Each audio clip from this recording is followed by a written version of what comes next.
Is the Mexican cartel in the United States? 100% it is. Their game is, I'm going to control this city. I'm going to control this town. How am I going to do it? I'm just going to keep pouring drugs in and pouring bodies in. But the violence and the retribution of doing something that's wrong from a cartel perspective, the violence has been magnified. The open border right now that we have has led itself to a complete debauchery. If these cartels put their energy into like solving cancer, they would do it, but that's not paying them, right? Deaths of Americans is actually paying them.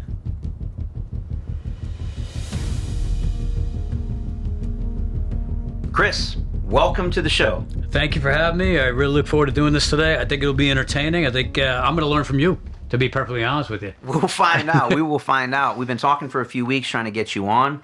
Me and Chris are actually gym bros, if you will. I see you in the gym pretty much every morning. That's right, folks. I've been going to the gym pretty much every morning.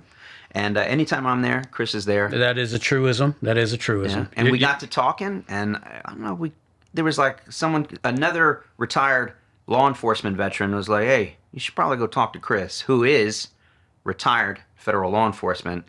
And that's what we're going to get into now. A very special guest. Let me give you a little bit of the backstory of who he is and why he's here. I think it's going to be one of the best podcasts we've had to date because of the breadth of knowledge that he has, both in terms of local issues affecting you, the folks at home, but also on a more federal level. And that's because of his 25 years worth of law enforcement experience.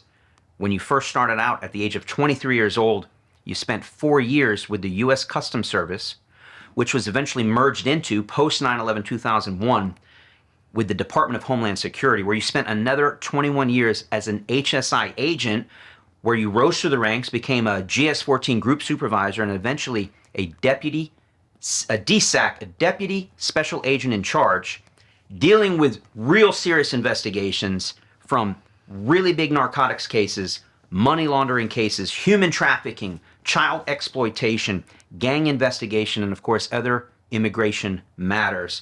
Issues that concern us on both a local level all the way up to a federal level and even an international level, which is what we're going to talk about today. Some of it, how these issues, even though we're talking about some historical stuff going back into the 90s, the 2000s, 2010s, these issues are still happening now, and they might be even worse than they ever were.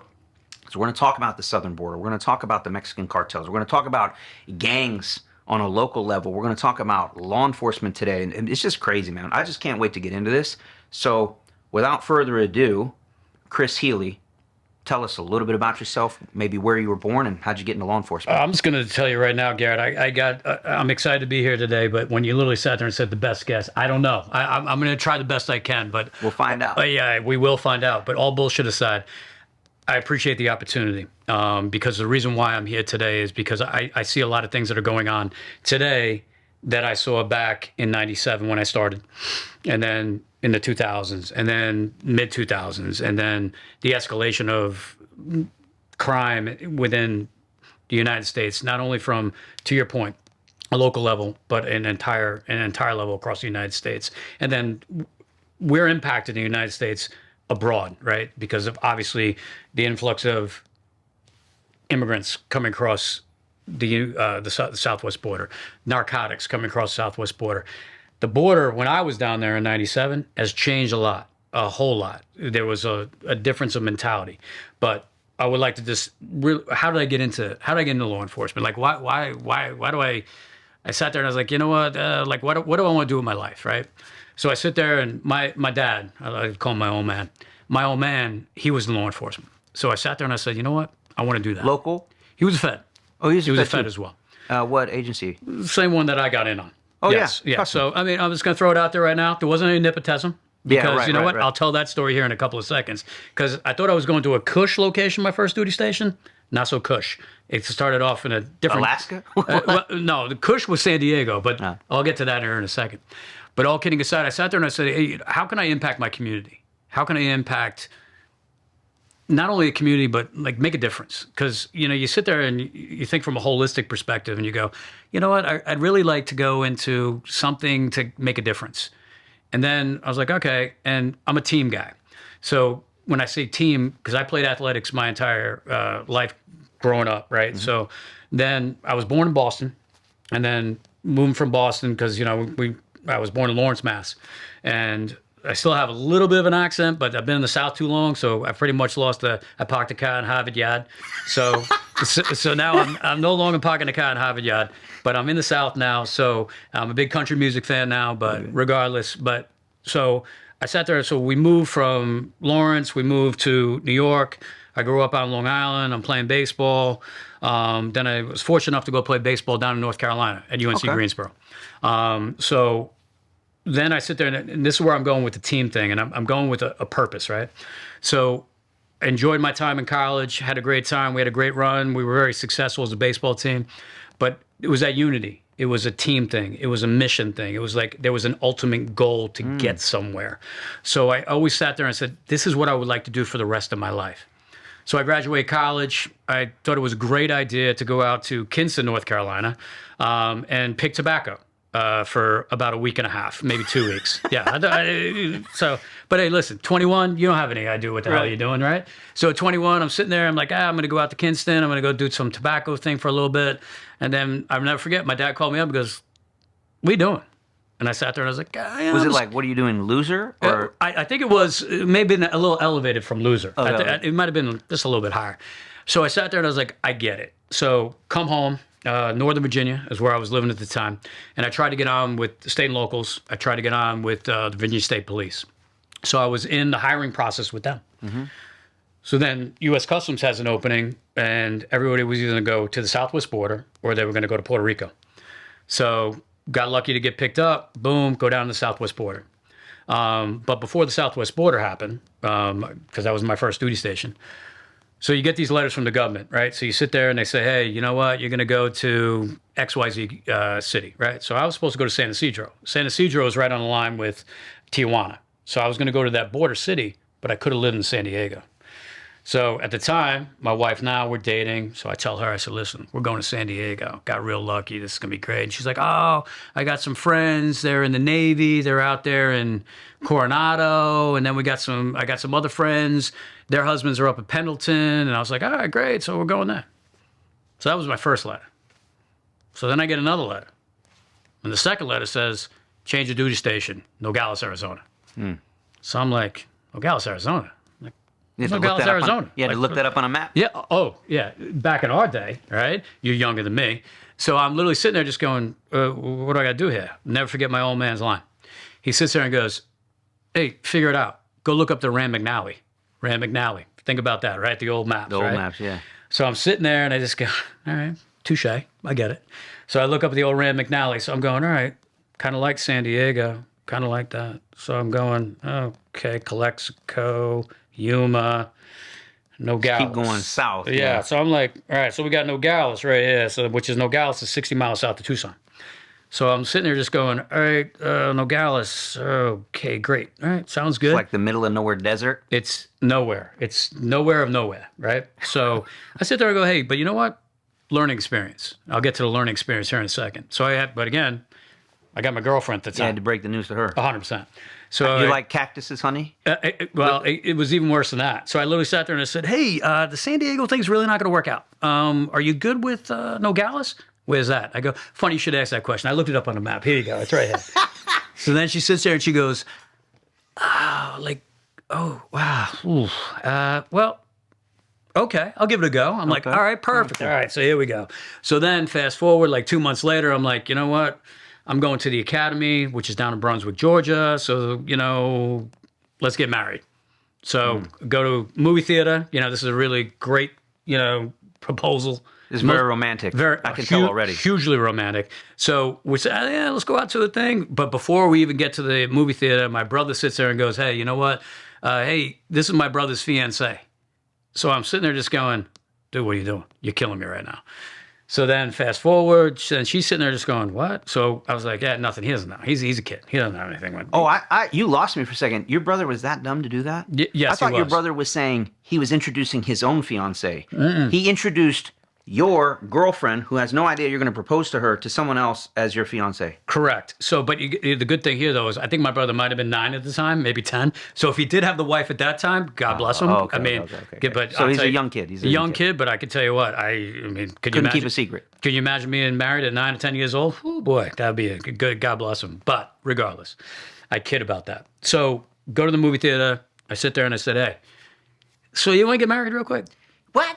In the movie theater? That was, no, in the parking lot. Oh, even better. In the parking lot. We got out of the car even before we get into the movie. So I sat there and I said, hey, not for nothing. How's about, we just do this thing? And she's like, yeah, okay, great. I'm like, all right, that's good. Let's just go back to the apartment. Let's go hang out, have a couple of drinks or whatever. So that was that. So then fast forward, go to the academy down in Brunswick. I'm getting taught a whole lot of stuff. The firearms, the law, How long is surveillance.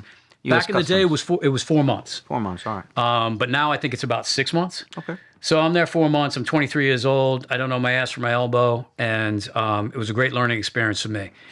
At what point did they make a decision? Because offline we were talking about this, and for the folks at home, I'm sure they don't know because I didn't know, but U.S. Customs has like 2 main sections, would you call it that? Mm-hmm. Yeah.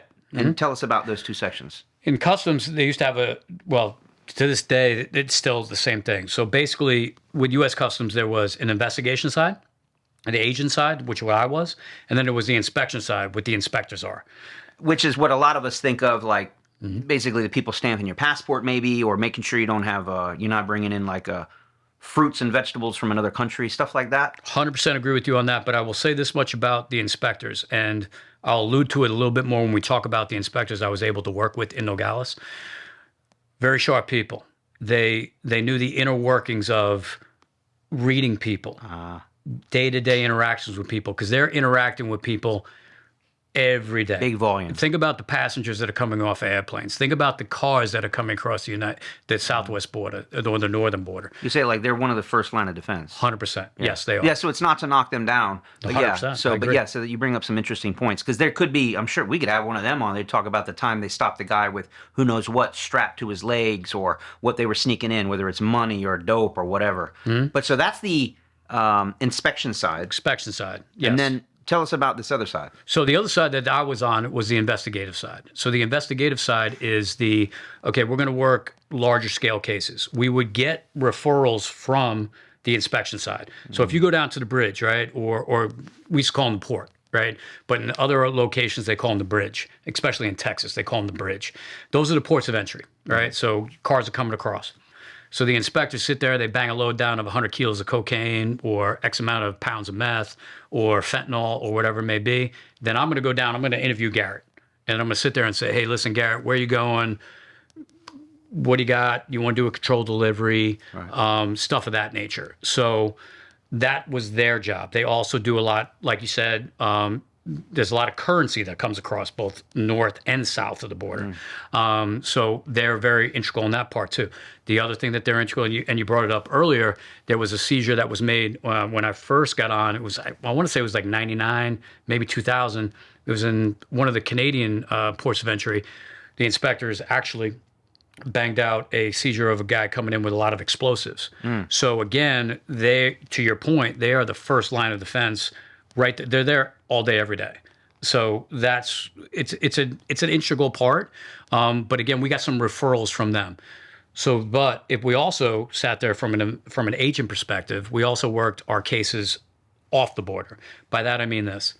So like, I would go. Where was that money going to go? Where was that dope going to go? Exactly. So all right. So our corridor in Nogales was mostly Los Angeles or Denver. And those were, or back to Tucson, then Tucson would be a distribution point. So they were just like, hey, the individual coming across the border would say, hey, I'm going up to Tucson. And then from Tucson, I'm going here. So we would just do controlled deliveries all day, every day. And that's still going on to this day.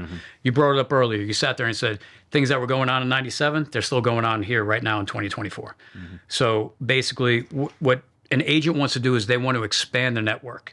They don't want to sit there and go, okay, well, we got a guy with 100 kilos. That's great. We used to call them, when I was down there, bag and tags. Because the inspectors did the job. 100%. The inspectors did the job. I'm just going. Plus, the guy who's delivering the 100 kilos is just a mule. He's a nobody. He's a courier. That's all he is. So But going back to when you're in the academy, when do they make that decision what side you're going to go, or do you make that? Did they make that decision? Do you get a voice in that? No, you make that. You apply for a position, and then you're coming in as an agent, or you're coming in as an inspector, and then your training will be you're an agent. You siloed, right? So basically, that's it. All right. So you knew early on, 100%. and that's something you picked. You said, "This is I want to do the investigative side." It was the announcement I put in for. I got you. So, but I'll be honest with you, I would have done the inspector role because some of the inspectors actually rotated in to become agents. Oh, that makes sense. So, and I think some of the better agents that we were able to pick up were inspectors. Started as inspectors. 100%, because they knew the system, they knew the court system, they knew the rules of evidence, they knew the rules of procedure, they knew a whole lot of things that, and I'll be perfectly honest with you, a 23-year-old coming from not knowing anything, Picking tobacco. Exactly, picking tobacco. They were better than me. Yeah. So at the end of the day, but the big thing that, and again, I'll talk about it later too, is I learned from them. That's how you learn. You learn from, lack of a better term, the old timers. And they would literally sit there and be like, dude, that's just stupid. Don't do that. And then I also learned from agents in the office. Hey, this is how you can get better. This is how you can expand a case. So again, it goes back to how can you learn? The way you can learn is from somebody that's been there, done that. And the minute you sit there and you go, dude, I'm good. I got all this shit figured out. You're screwed. Yep. Especially at 23. Again, like I said earlier, not knowing ass from elbow, I was that guy. Yeah. So that's my role. So we know going in, you're going to be on the investigative side, which to me sounds like maybe the more fun route. You get to do more fun stuff, get to travel around more maybe. I agree with that. You graduate and right off to Nogales. So bring us there. 1997, Nogales, Arizona. What's happening? What are you doing? What's your first assignment, or what's your first big operation? Basically, in Nogales, when I showed up there, I was straight.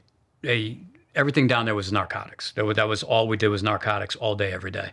There was a couple of fraud elements with regards to maybe some importation of some goods, but at the end of the day, that wasn't our really big key on the southwest border. Our big key on the southwest border was large drug loads. How far away from the border is this Nogales, Arizona? Nogales, our office was roughly about 2 miles from the border. Oh, you're right on it. We're in it to win it, right? And what kind of dope are we talking about back in the 90s? Back in the 90s, you're talking about large marijuana and huge cocaine loads. Describe to the folks at home what's large and huge. I would say anywhere between probably 4 to 5 tons of weed. And then when you're talking about coke, anywhere between 1 to 2 tons.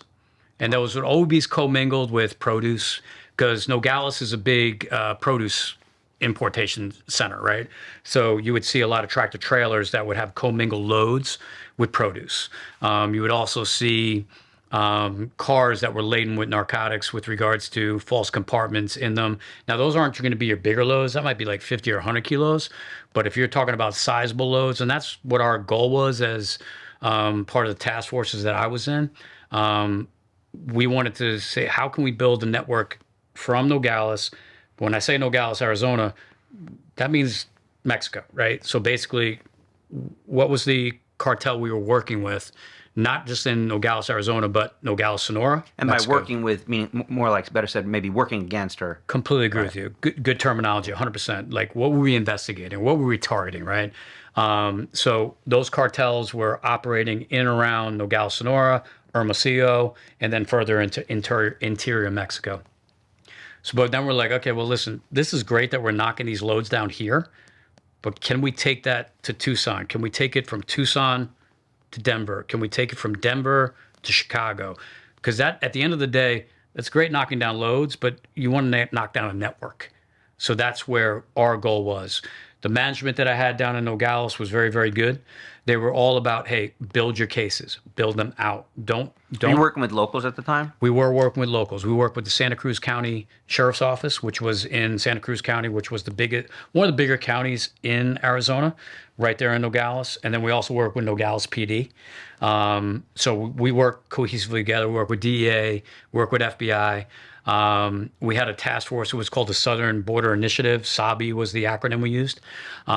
So those cases were the ones where like, hey, listen, we're going to take these off the border and we're going to take them wherever they go. And then everybody bought in. And try to pinch guys all along the way. 100%. Or at least identify them, like you said, build out the network so that you're not just taking down just, again, the mule that's just carrying it across. Because at the end of the day, you think about it, right? So Chris Healy's the mule. That's great. Okay. Who cares? They'll just get another one. To your point.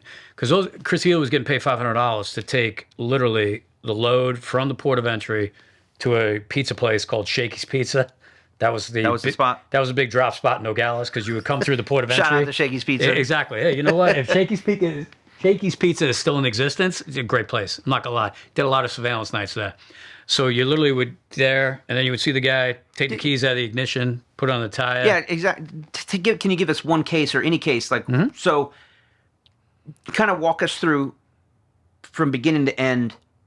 Let's just call it a tractor trailer. I'm sure that was used a lot. There's a tractor trailer coming across the border, and maybe you would either get a tip off that it's coming, or one of your inspectors would be like, yo, this is one. We got one. Or like, so give us an example of how you guys first made aware of a big load. 100%. So basically, it would go 6 and 1.5 dozen together. So informant information, great, right? But say the inspector got the information, and we saw the load, right? And basically, the load came in.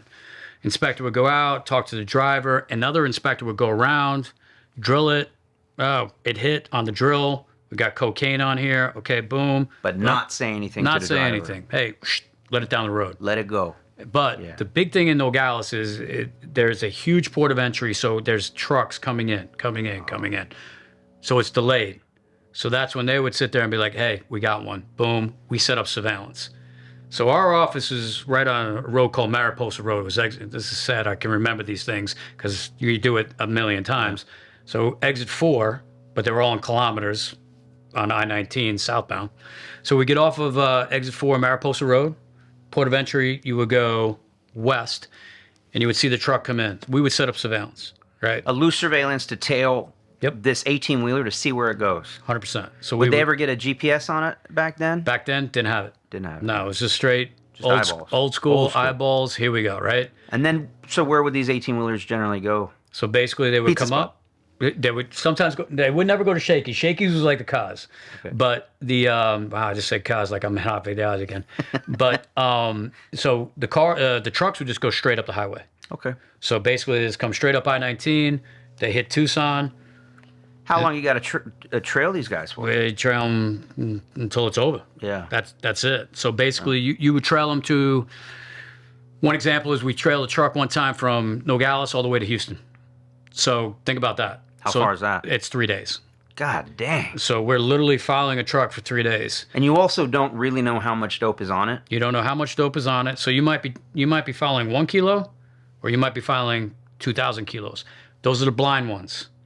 But if you know one that's coming in, then that's generated by other intelligence. So that other intelligence, we're able to sit there and say, okay, this is the one that we're definitely following it to the end. The ones that we kind of knew, based on also there's other factors that are involved at the port of entry. So basically they have, obviously they got pictures, right? So they can sit there and do x-rays, and they can sit there and go, look at all these packages. So then you're seeing hundreds of packages, each one's a kilo. So you go 2.2 pounds, and you literally sit there and go, we're following that. Right. It's time to go. Hence, we went to Houston. So we followed the thing to Houston. We go there 3 days. But the best thing about these controlled deliveries, and this is why I love law enforcement, right? There's no, I'm tired. I'm ready to shut it down. No, let's go. Hey, you're tired? Good, brother. Hey, listen, you sit over there. I'm driving now. You sleep. And then I'm on the eye. And then the other guy, all right, I'm up. I'm good. I have my 2 hours of sleep. Boom. So you're back in. By the way, so the people aren't, you just followed a tractor trailer. Look, anything could happen. Anything could happen. First off, there could be a rip at any point, right? Rival gangs. Who knows what could happen? But, and you also don't want to be made. So it's hard to follow something without being made at the same time, because this thing has to get to its final destination without any, alarm bells going off. Plus, it's a little stressful too, because you never actually really know if you're 3 hours out from the drop spot or you're 3 days out. So you got to be like on edge about the whole time. Oh, he's getting off. Oh, he's just getting gas. So I'm just imagining putting myself there. Like it could be a little bit of a grind with that adrenaline dump on and off. No, you're 100% right, because literally you sit there and you just go, okay, we have air assets, right? So air assets are helping us on the transportation angle. But at the same time, you sit there and you just go, well, you know what? To your point, he pulled off. He's got to get gas. Okay, who's he meeting with? Where's the counter surveillance? Okay, well, I see this Honda. Why is the Honda still staying with the truck? Sometimes they'd have that, right? So 100%. So basically, they always did. So you would have to be able. It's a twofold thing. You had to take your eye on the target, which is the load, but then you also had to look around you and go, Honda, VW Bug. I'm terrible with cars. Escalade. Okay, why are they still here? All right, they're all in play. So, because they're, as far as the cartel's concerned, I mean, we're talking, give me a street value on that particular load. back then, I mean, if you just lowball it, I don't know, 20,000 a kilo back then. And how many kilos? And it would be usually anywhere between 1 to 2,000. So I don't know what the math is. Yeah, I'm not a man. I'm not few a math $1 million? major. Oh, easy millions. Yeah. Millions. Millions of dollars. Millions yeah. of dollars. So they're going to keep a close eye on 100%. that. Yeah. Because you think about it, because then when you get to the other end, right, then that truck's got to go in. You have to offload. Then you have to transport out. Then you have to collect. Most of the time, there's collections on the front end. So they're fronting that load, right? So then once they front that load, then they have the money. So then basically you get your, all right, Garrett's cell's getting 50 kilos. Chris's cell's getting 50 kilos. Okay, I've already paid you your $2 million. You've already paid for your $2 million. You're just doing a drug pickup. You're good to go. But there's money on the front end, and then there's money on the back end. So then you have to sit there, and usually most of these drug cartels, they have to separate, right? Because you don't want to lose your dope and you don't want to lose your money. That's a double whammy, right? So you have to then, when you get to your destination, when you're working with other offices, that's where they come in and go, hey, we're familiar with what you're doing. We understand what you're doing. We know that this money cell is going to be the ones that are coming in. You guys are going to do what you have to do from the delivery perspective. We got the money side. We've identified that. We know that the distribution is going to happen. So we're going to target when we go to a Houston or we went to a Denver or went to a Chicago. They had all that information lined up. How do they have that lined up? They had it lined up by communication devices, telephone, the whole bit, right? So that intelligence that they had when we were showing up is huge. So it really all depended kind of where you're going to. So you'd be communicating like, hey, I think we're going to Houston on this one. Start reaching out to your contacts there, and they're kind of assembling, almost wait to receive you.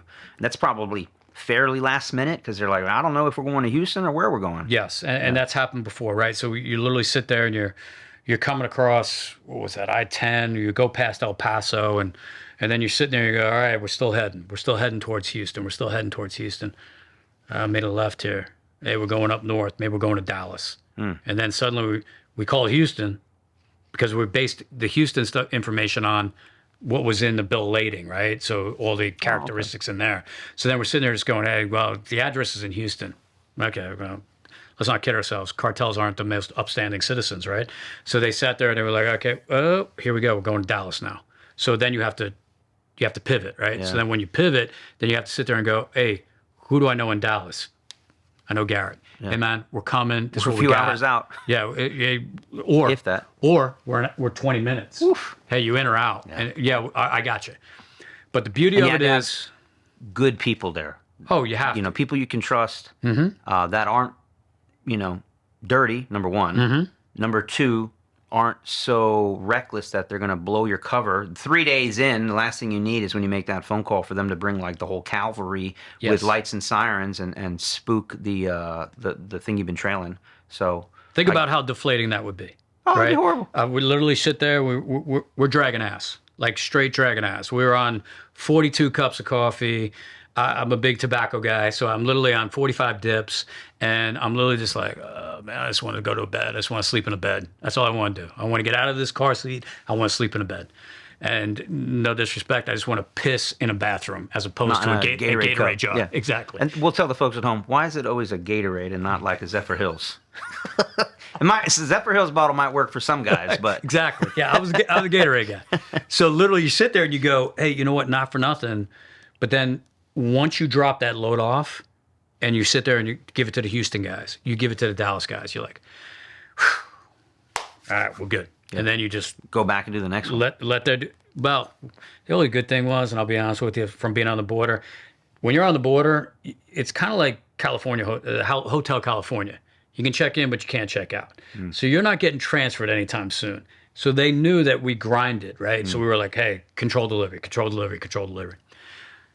They would just let us go, hey, man, we'll see you when we see you.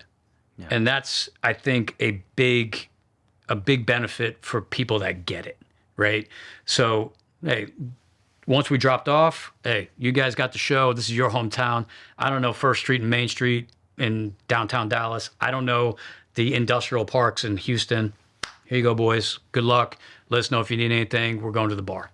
And then we would go bang back a couple of beers, maybe a couple more than a couple of beers, and then have a couple of days of sleep. We either fly back or we would drive back. Most of the time we drove back. But at the end of the day, you go back to the camaraderie, the brotherhood and stuff like that with the law enforcement guys. Like literally there was a guy that I drove that trip to in Houston. I learned more about that guy in 3 days than I would have probably in 5 years, because there's nothing else to do.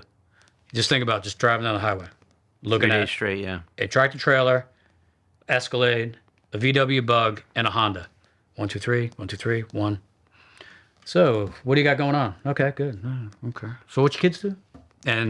But again, I think the thing with law enforcement is we're awful quiet, right? But I think when you sit there and you have so much time together, that's when you really build up that camaraderie and stuff of that nature. Sure. So, I guess the question is, where do we go from here? Is there anything more we want to dive in on the Nogales part of your career? I think the thing with the Nogales part of my career, I'll be honest with you, I think when I was down there in 97 to 2001, it was a different border. And then it was even a different border from the guys that were there before me. I think the open border right now that we have has led itself to a complete debauchery. When I was down there, we bumped into some Mex feds on the other side, but there was was there corruption? Yes. I think the corruption is heightened today. I think it is a stronger based cartel controlled border. I think that also it's a more violent border.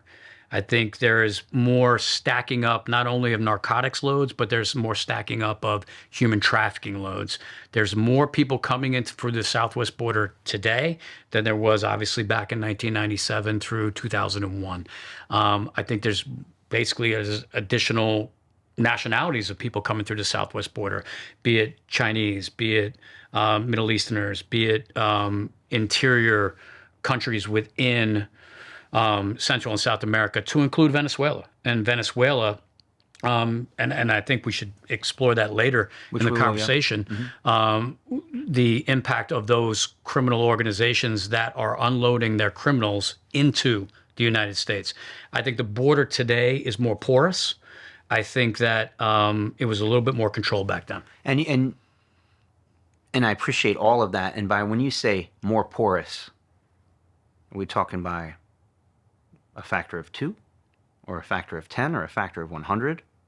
Like if it was a slow drip in the 90s, because that's what I imagine it was like, a slow drip.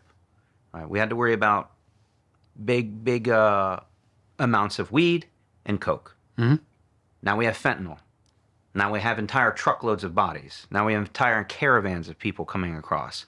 And it's not just folks looking for a better life moving from Mexico to the U.S. Like you said, we now have Chinese nationals coming across. We have terrorists coming across. All of South America and Central America coming across. Some of these countries emptying out their jails and coming this way. A lot of gang members. So if it was a slow drip in the 90s, what is it now? I think the spigot's wide open. To be perfectly honest, I think the spigot is wide open. I think the guys and gals down there, their hands are tied, absolutely tied. I remember working with the Border Patrol back in '97 through 2001, and they were go-getters. I'm not saying that they're not go-getters now, but I think their hands are a little bit tied. And we're seeing that across the board in local law enforcement. Local law in enforcement. every city and town across America. Hands are tied. Completely agree with you. I think the hands are tied from a political nature, from an optics nature, and optics and politics, they go hand in hand, right? Absolutely. So you literally sit there and you say, hey, you know what? How do you curtail that? You need to give them resources.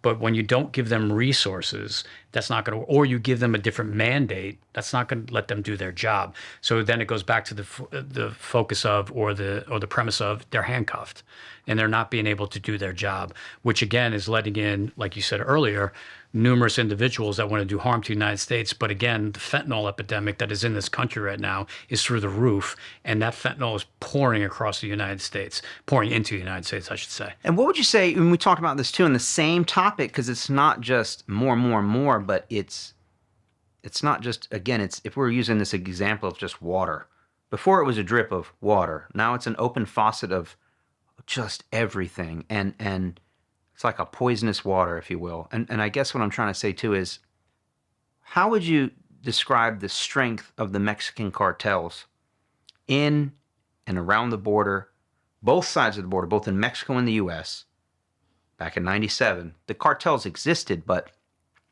now fast forward some 30 years later, what is the strength of the cartels now compared to back then? 10 to 100 times stronger. And you literally sit there and you just go, okay, back in the day, you lost a load of dope, cost of doing business. You lost a load of money, cost of doing business. Cost of doing business to the cartel. To the cartel. We lost that load. It was $2 million. Big deal. We got another one coming in next week. Correct.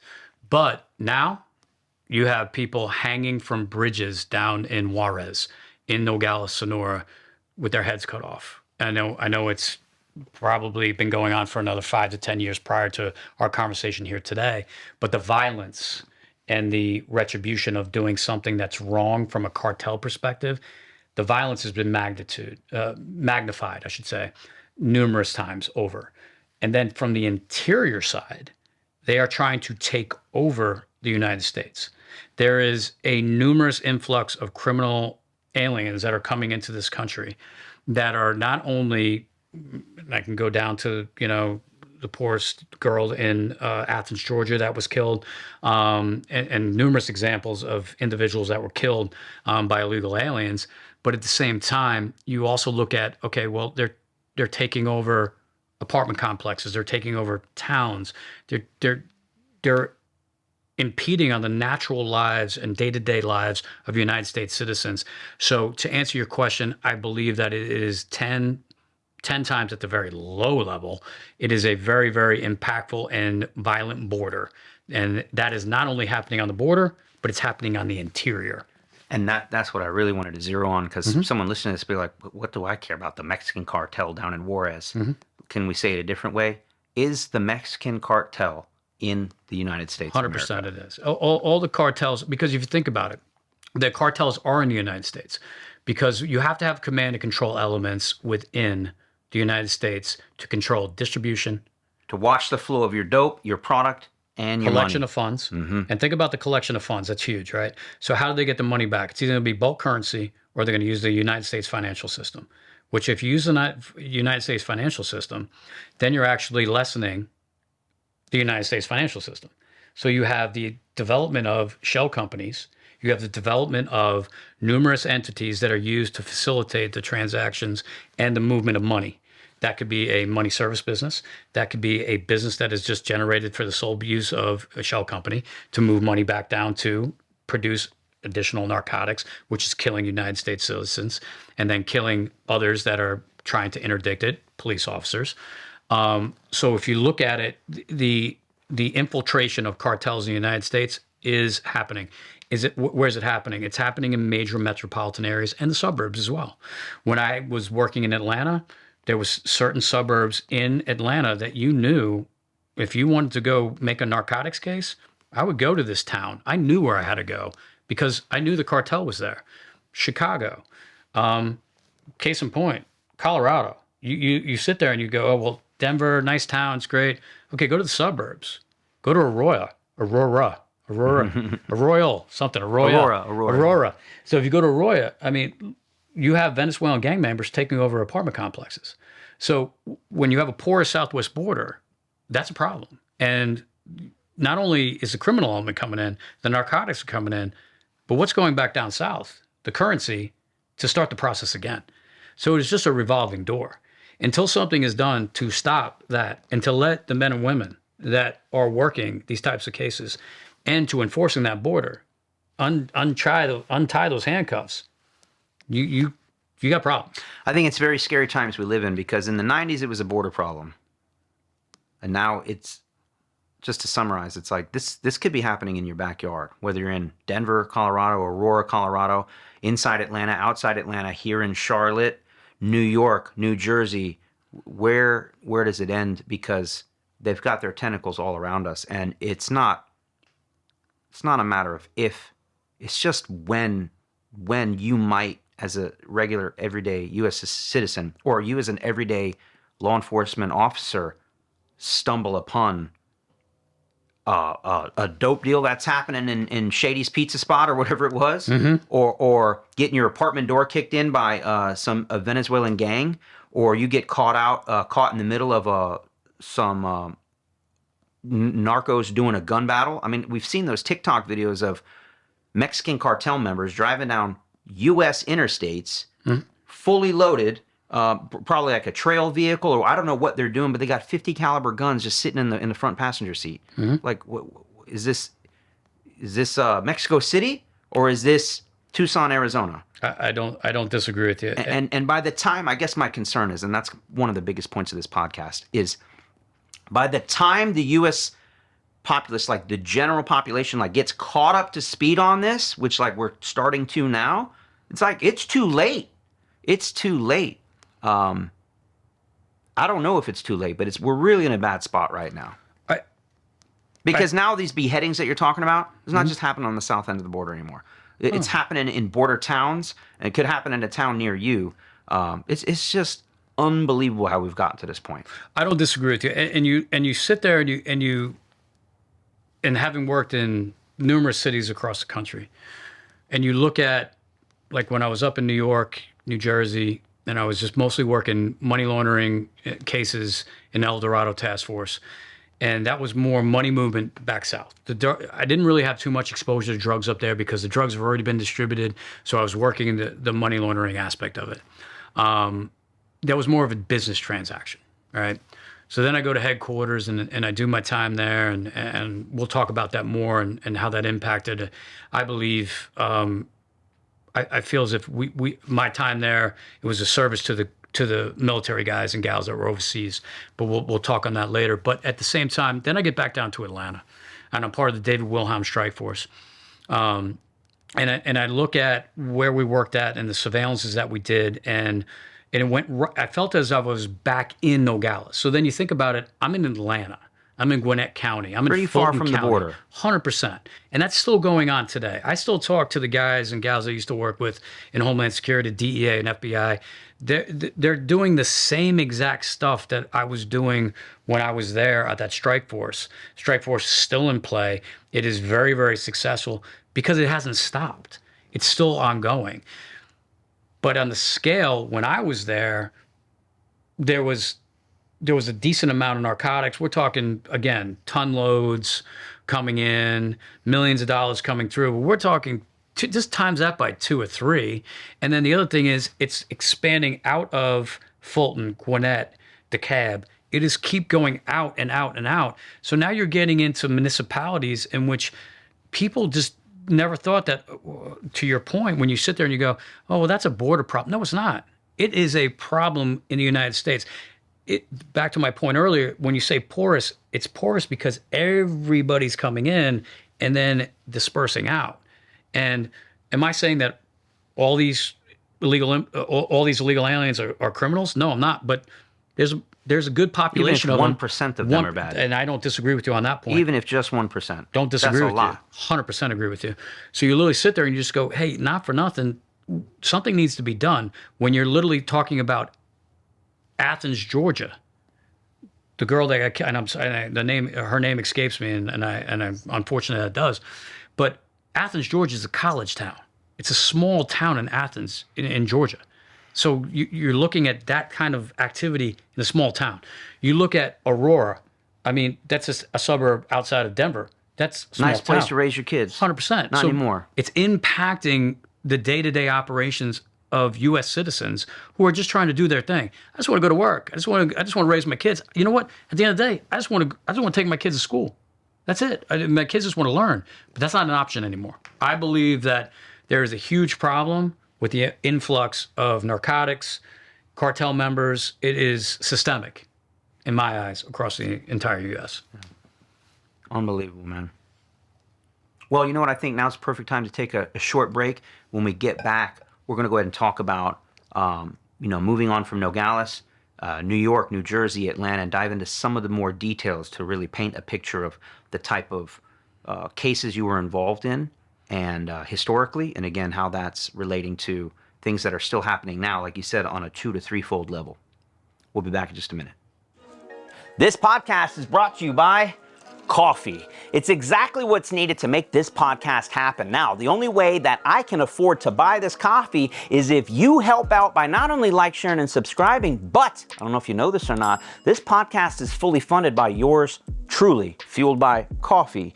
And the only way that we're able to afford this amazing set and pay Jeremy, who's behind the camera right there, is helping us out with our online dog training platform. That's DIYcanine.com. Whether you have a dog or puppy, or you know someone that has a dog or puppy, guaranteed they're not as well behaved as they could or should be. And that's what we specialize in. Industry-leading courses, helping you out no matter where you are in the world, no matter how old your dog is, what issues you're dealing with, no matter what your level of training or experience, we are here to help you train your dog or puppy from zero to hero.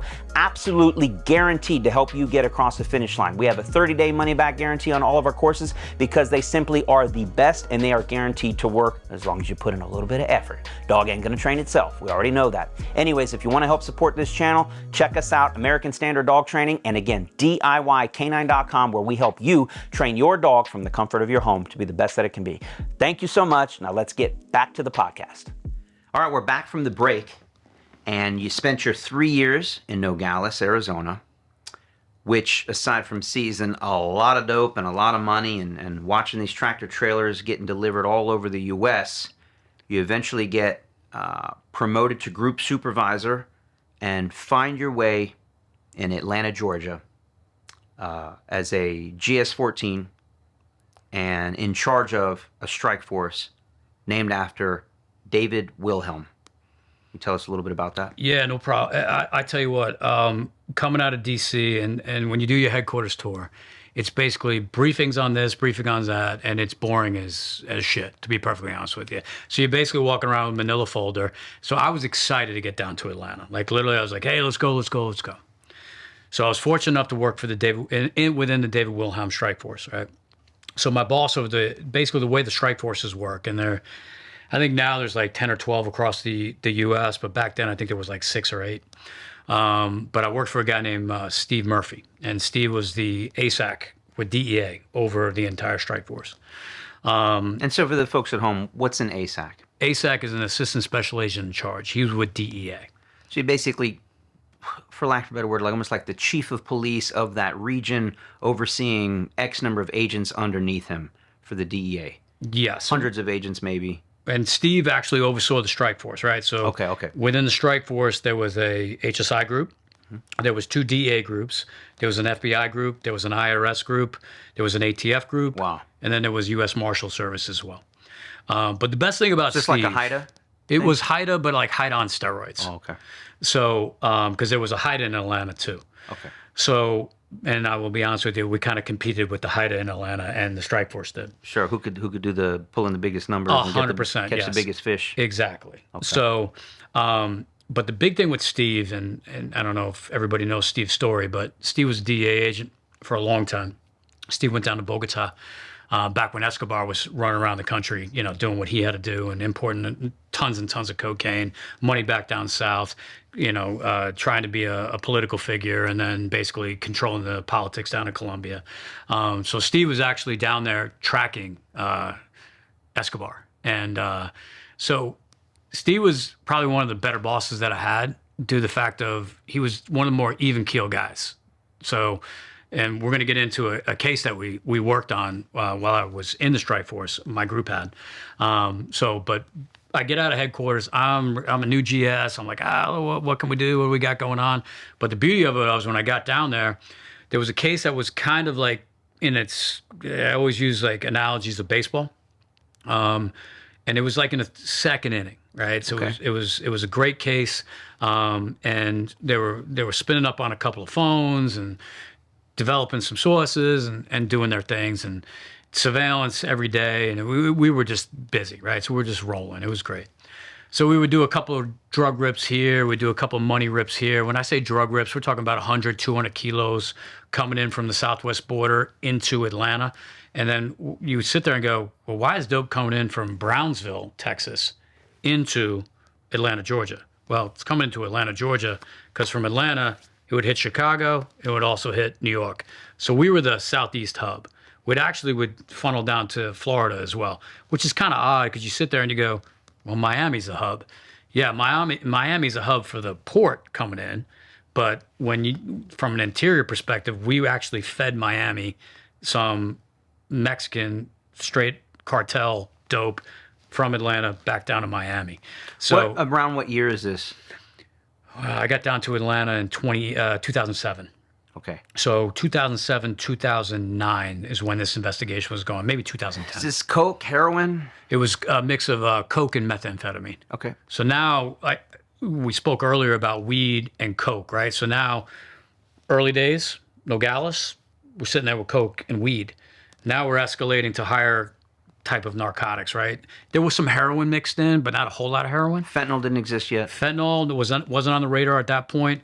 When I was up in Newark, we had a lot of heroin, cocaine up in that area. The proceeds, I worked mostly proceeds from that perspective. But so this case down in Atlanta, so we're sitting there, we do surveillance. And we're generating, we're flipping people, we're spinning up, and this is where I think a task force mentality is the best concept in law enforcement with regards to, you said HIDA, right? And I'm working in the strike force. It's 6 in one and a half dozen the other. If you don't have the locals and you don't have task force officers and you don't have feds and you don't have the state guys, you have nothing. So unless you work from a collaborative perspective, it goes nowhere. We had a great collaborative effort there. And I'll be honest with you, it was driven by Steve. Steve was the guy that said, hey, listen, just check your egos at the door. And the best thing when I say check your egos at the door was Dave Wilhelm. And that's what that strike force is named after. The strike force that I worked under was a guy named David Wilhelm. David Wilhelm was an agent with Homeland. He started with U.S. Customs. Then, like we spoke about earlier, Homeland Security basically absorbed U.S. Customs after 9/11. So Dave was an ASAC in Atlanta at the time. So they're developing these strike force and everything else. So the strike force is named after Dave. And why is it named after Dave? I was fortunate enough to work with Dave when I was actually in Nogales. I did a control delivery from Nogales to Burlington, North Carolina, and Dave was the case agent on the Burlington, North Carolina side because he was assigned to Charlotte, North Carolina.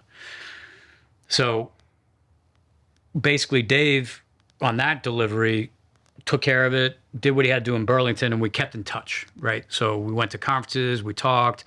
Dave actually taught me how to tile, right? So unfortunately... Tile, you mean like installing tile? Like installing tile. Like, so basically, flooring tile and stuff like that. The reason why the strike force is named after Dave is because Dave was actually killed by Brian Nichols when he escaped from Fulton County Courthouse when he got out on one of his charges. Dave was actually working on his house, and he was actually tiling. And he encountered, Nichols was looking to steal a car, and Dave encountered him, and then unfortunately was killed during that altercation. He was off duty, I guess? Then? He was off duty, but he introduced himself as a law enforcement officer. There was an altercation, they were fighting, and Dave was a big dude, and Nichols was a big dude too, so they were going back and forth. Nichols, unfortunately, got Dave's gun and then killed Dave. And where did that happen? That happened in Fulton County, actually in Buckhead area of Atlanta. So basically, from a memorial perspective, they named the strike force after Dave, which I think to this day, it's still called the David Wilhelm Strike Force in Atlanta, and it should always remain that. Dave was a great investigator, great guy. He was a guy, and this is the best thing about Dave, handle your business, right? So Dave was like, just handle your business. And I think that resonates with me to this day. Just, you can bitch about everything, just handle your business. Because just bitching doesn't get things done. Handle your business and get it done. So that always resonated with me. So fortunately enough, I work in that strike force. So back to this case. So the agents that were involved in this, great case agent on it, absolute great case. I was fortunate enough to supervise the case.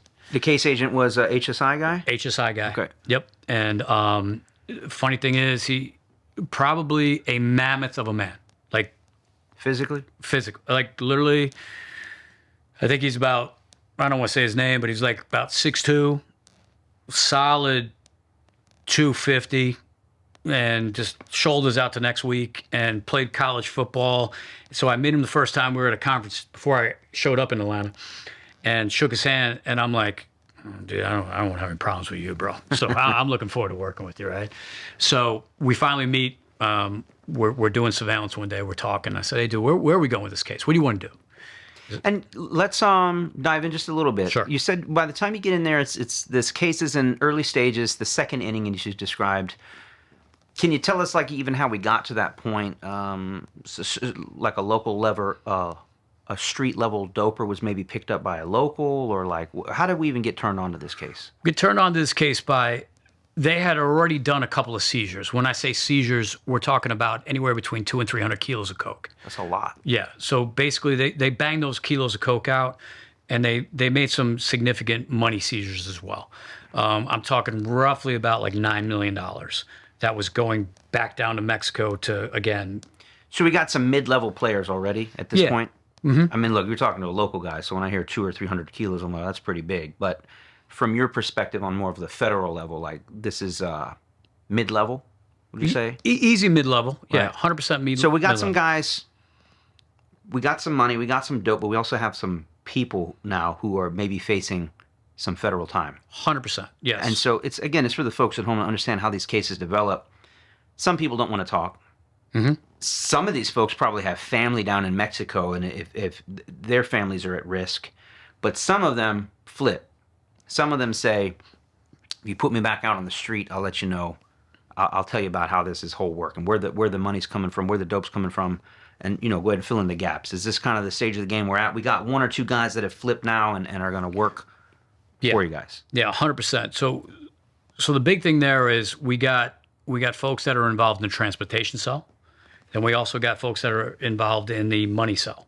So now when you have the transportation cell and when stuff is coming north, by stuff coming north, I mean coke. And I'm not talking 10, 15 kilos. We're talking 200-300 kilo loads coming into Atlanta for subsequent distribution across the United States.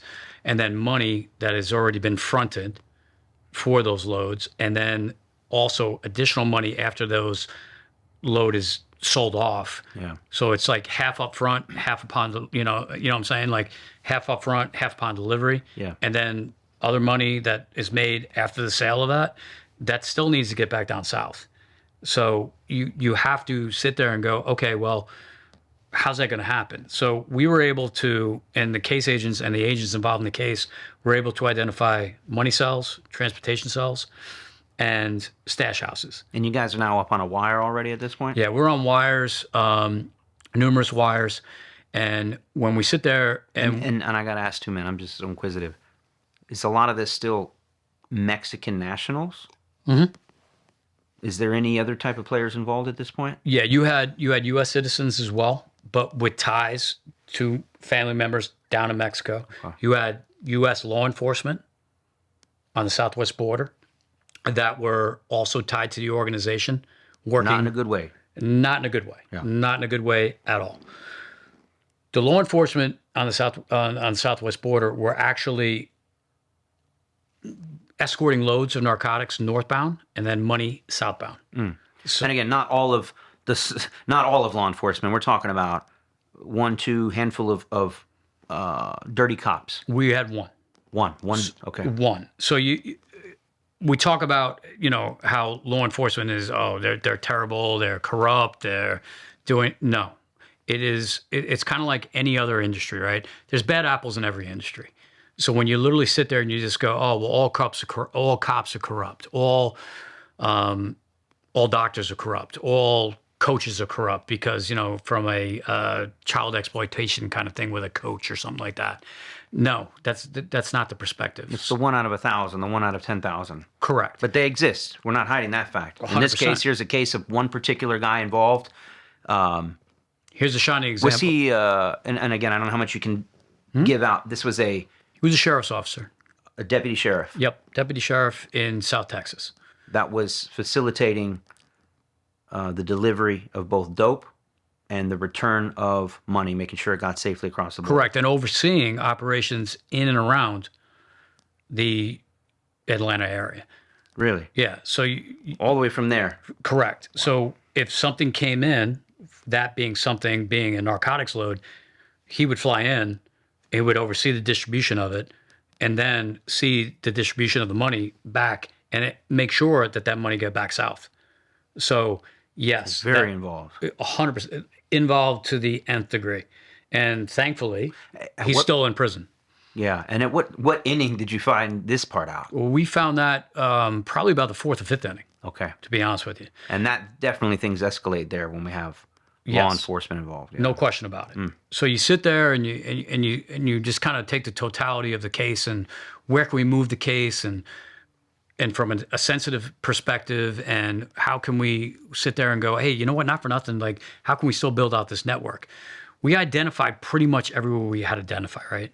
So we're sitting there, and you said earlier, we're on wires and we're listening. And so case example within the case is we were doing surveillance in a very small town in South Georgia.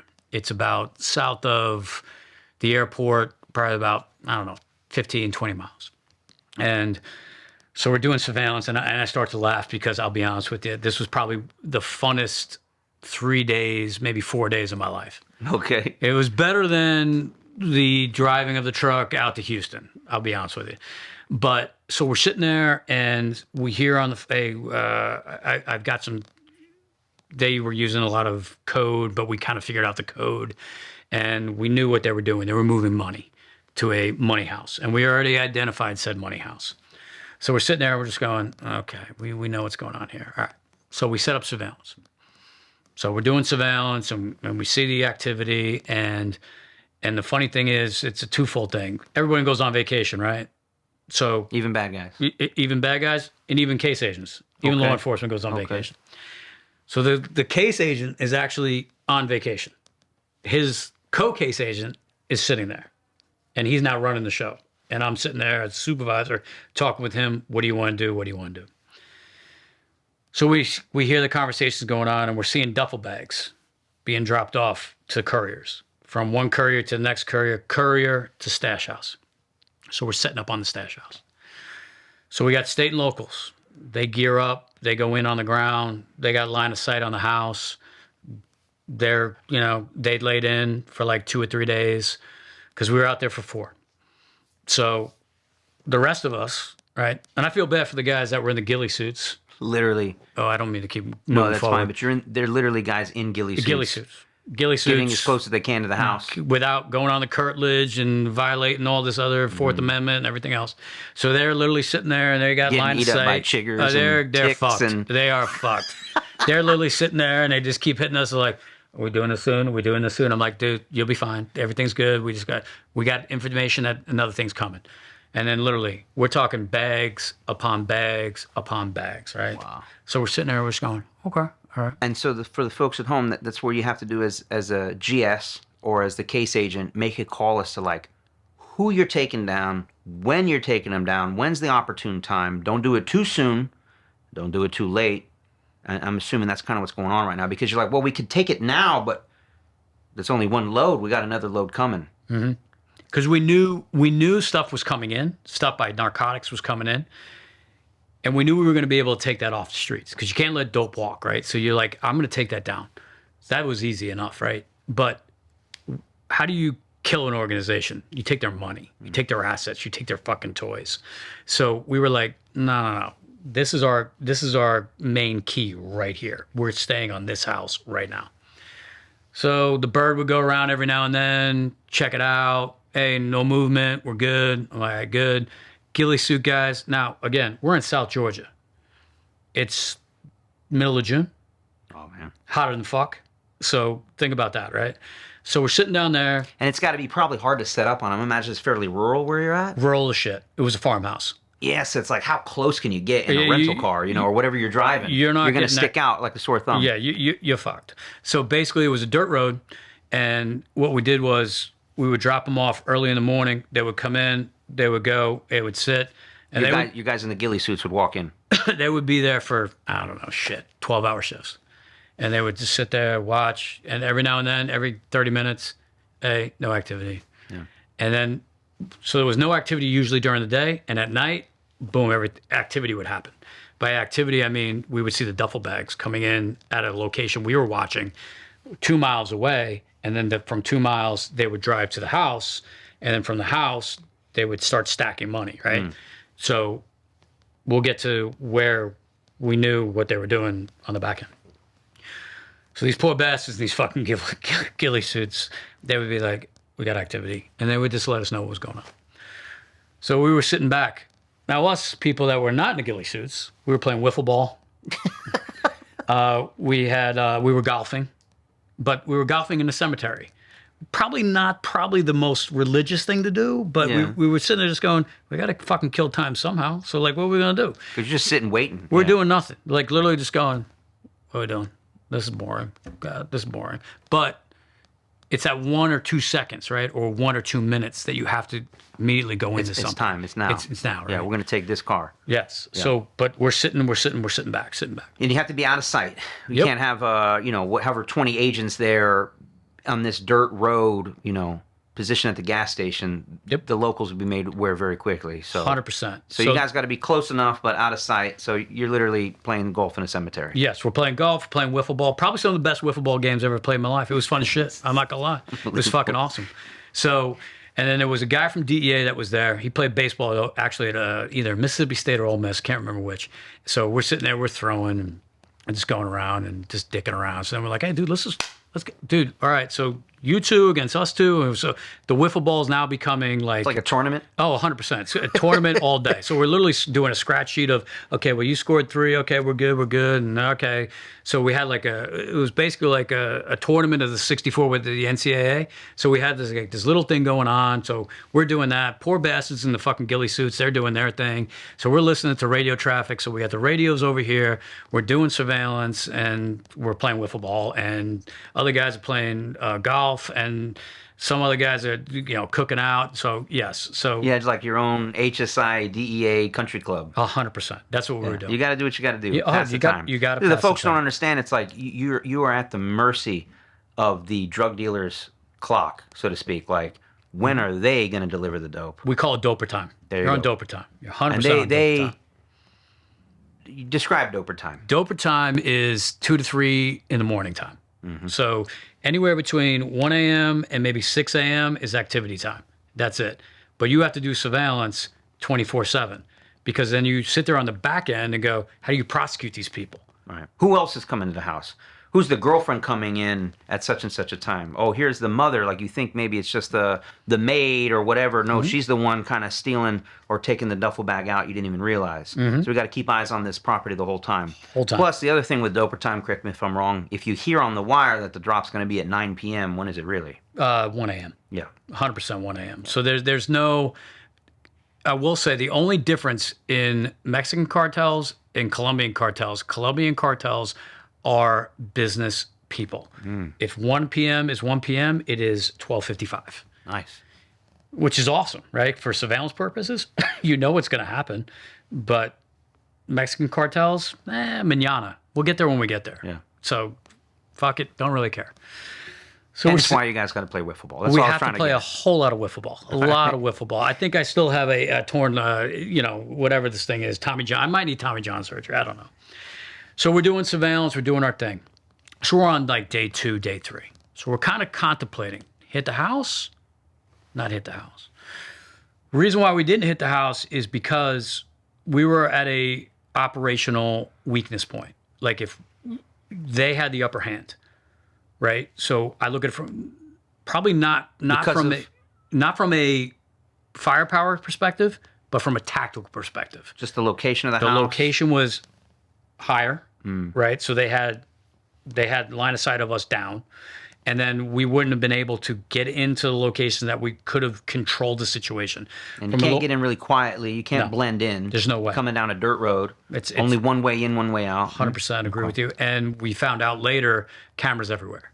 So there was no way that we were able to do anything other than wait for them to leave. Right. Okay. So we were able to develop some intelligence in which we were like, okay, listen, we're just going to wait for them to leave. And when they leave, we're going to hit whatever leaves. Okay. So we sit there, we're doing surveillance, and we see this fucking cattle hauler.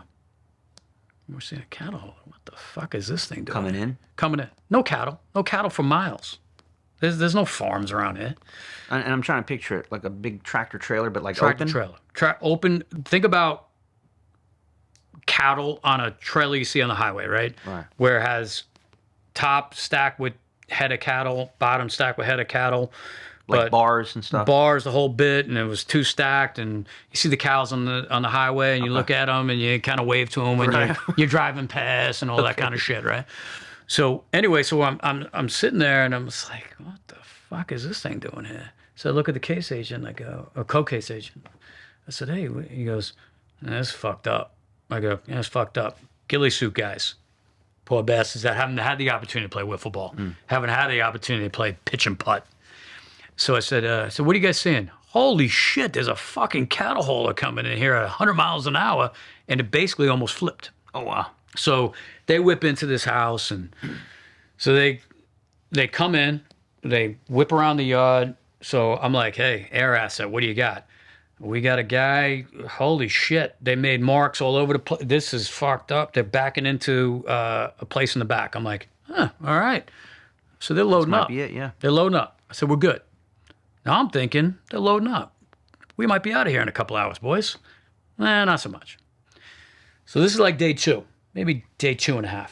So then fast forward, let's get to day 4, because it took them that long to load this money into this cattle hauler. Wow. So we're hearing the ghillie suit guys, and they're sitting there just going, they're working on this thing. And you hear it clanking, and they're pushing in shit and all this other stuff, right? And I'm trying to get the visual too. These are still Mexican cartel guys? Yes. Okay. Mexican cartels. 100% Mexican cartels. In small town America. In very small town America. Very small town in Georgia. Okay. And our friend, or lack thereof, from the sheriff's office is talking on the phone, do this, do that, do this, do that. So we know now this is legit, because he oversaw this. So we knew it was going to happen. So ghillie suit dudes are sitting there, and they're telling us, hey, they're loading something into this trailer. So I'm like, all right, perfect. So this went on all through the night into the next day. So then finally they're like, all right, let's go. So they start rolling out. So they come down the dirt road. We're set up. Nighttime? Actually, it was early in the morning. I would say 6, 7 in the morning. Okay. So they come rolling out. And so they come out. And we just wanted to sit there and just see where they went. We were actually contemplating going all the way down to the southwest border with it, doing a controlled delivery of that money to the border, and then letting customs inspectors take the money off. But then I sat there and I was talking with the co-case agent, and I was so like, as not to burn yourselves. Correct. So I'm literally sitting there just going, but if we take it all the way down there, I said, let's just think this through. If we think it through, they're not going to take a cattle hauler into Mexico, because cattle haulers, in our investigation, cattle comes in from Mexico. Produce comes in from Mexico. Meat sometimes comes in from Mexico. They're not going to take a cattle hauler across into Mexico. So basically, the cattle hauler would have to stop somewhere else. So I'm like, no. Let's take it down in the state of Georgia. Let's let it go as far as we can to the state line. and then we'll develop probable cause. We'll figure out what's going on, and then we'll go from there. So this cattle hauler comes out. It's fucking hauling ass. Dirt's everywhere. And the other thing is, though, think about, there was I think there was 81 or 79 heads of cattle on this cattle hauler. And then we found out later that basically... When did they load the cows? Up in New York. Oh, before they came down. Yeah, so then... Oh, so I was picturing it was empty when they were loading it up. Yeah, no. So they brought cows with them. They brought cows with them. So the cattle hauler comes down from New York with the cattle on it. Yeah. But the cattle was on the bottom. There was no cattle on the top. That's clue number one, right? Because you're like, if you're going to move cattle, you want as many cattle as you can on a hauler. So we're sitting there. So we're seeing this thing come out, right?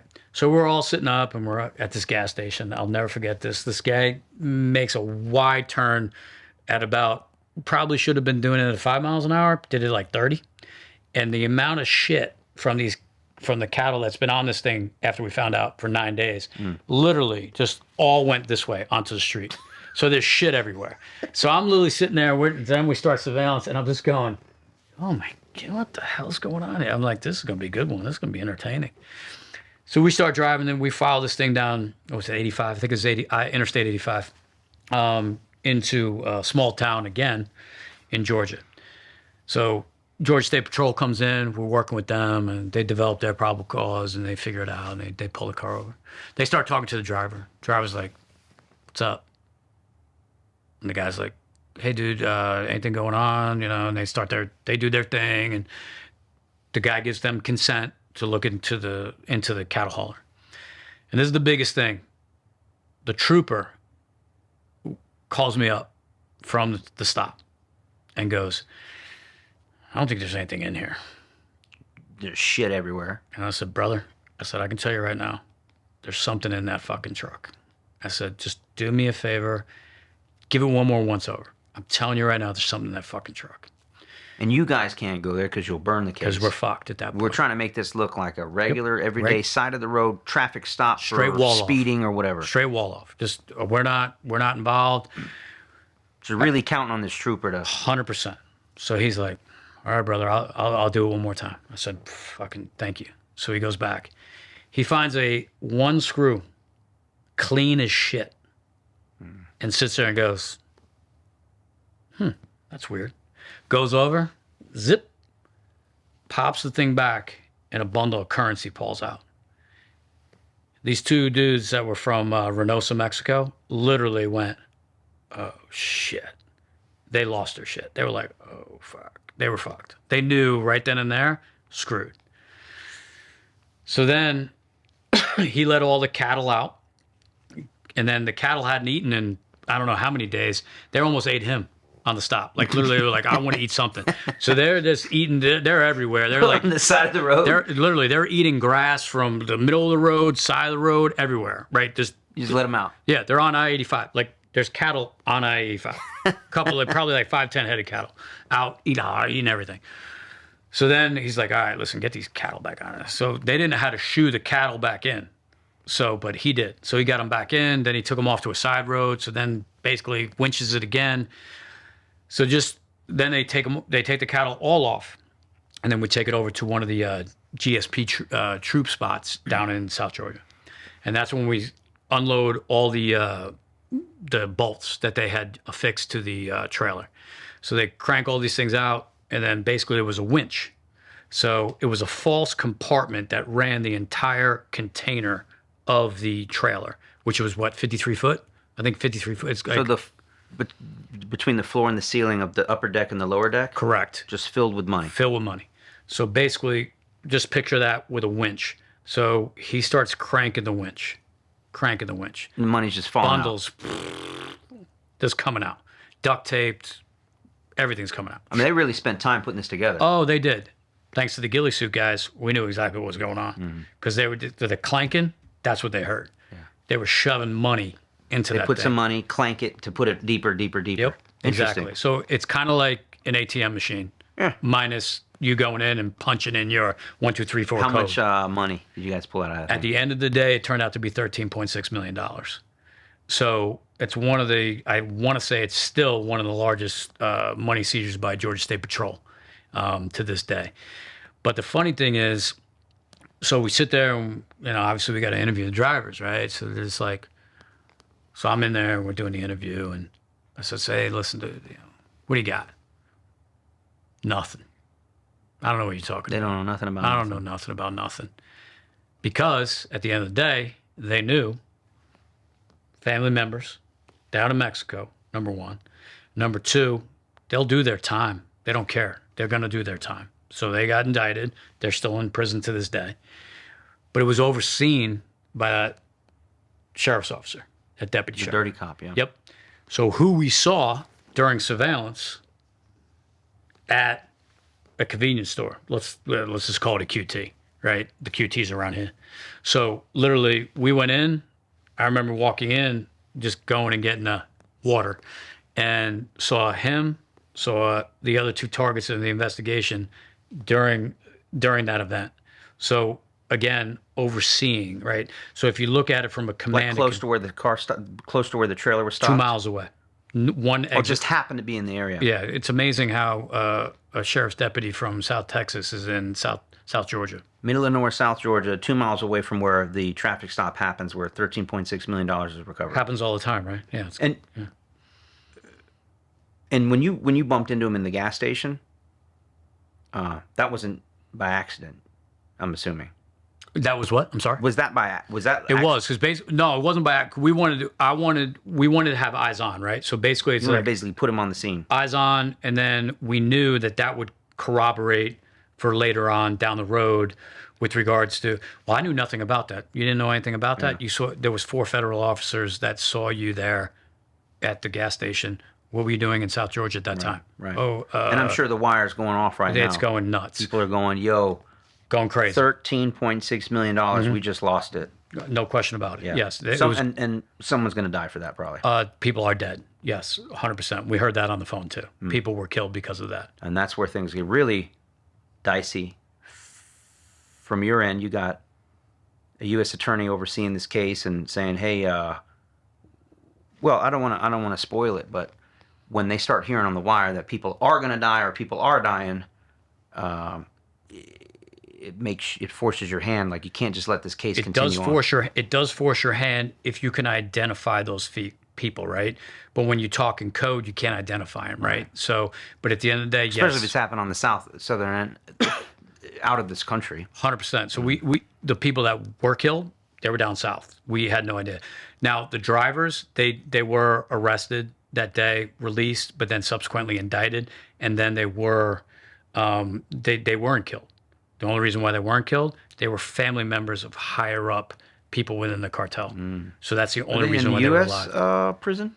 They're in a U.S. prison. Yeah. So our tax dollars get to... Are paying their three squares a day, yes, and air conditioning and TV and everything else, and probably training them for future endeavors in cartel activity. That's nice. 100%. Yeah, that's what we did. How much time did they get? I want to say anywhere between 10 and 12 years. Right. So, because they were just bulk cash couriers, so that's where, and they were conspiracy charges. Did this case, the big operation, was this right towards the end of it? Yeah, well, this is how dumb this cartel was. They actually went back and used the same house one more time.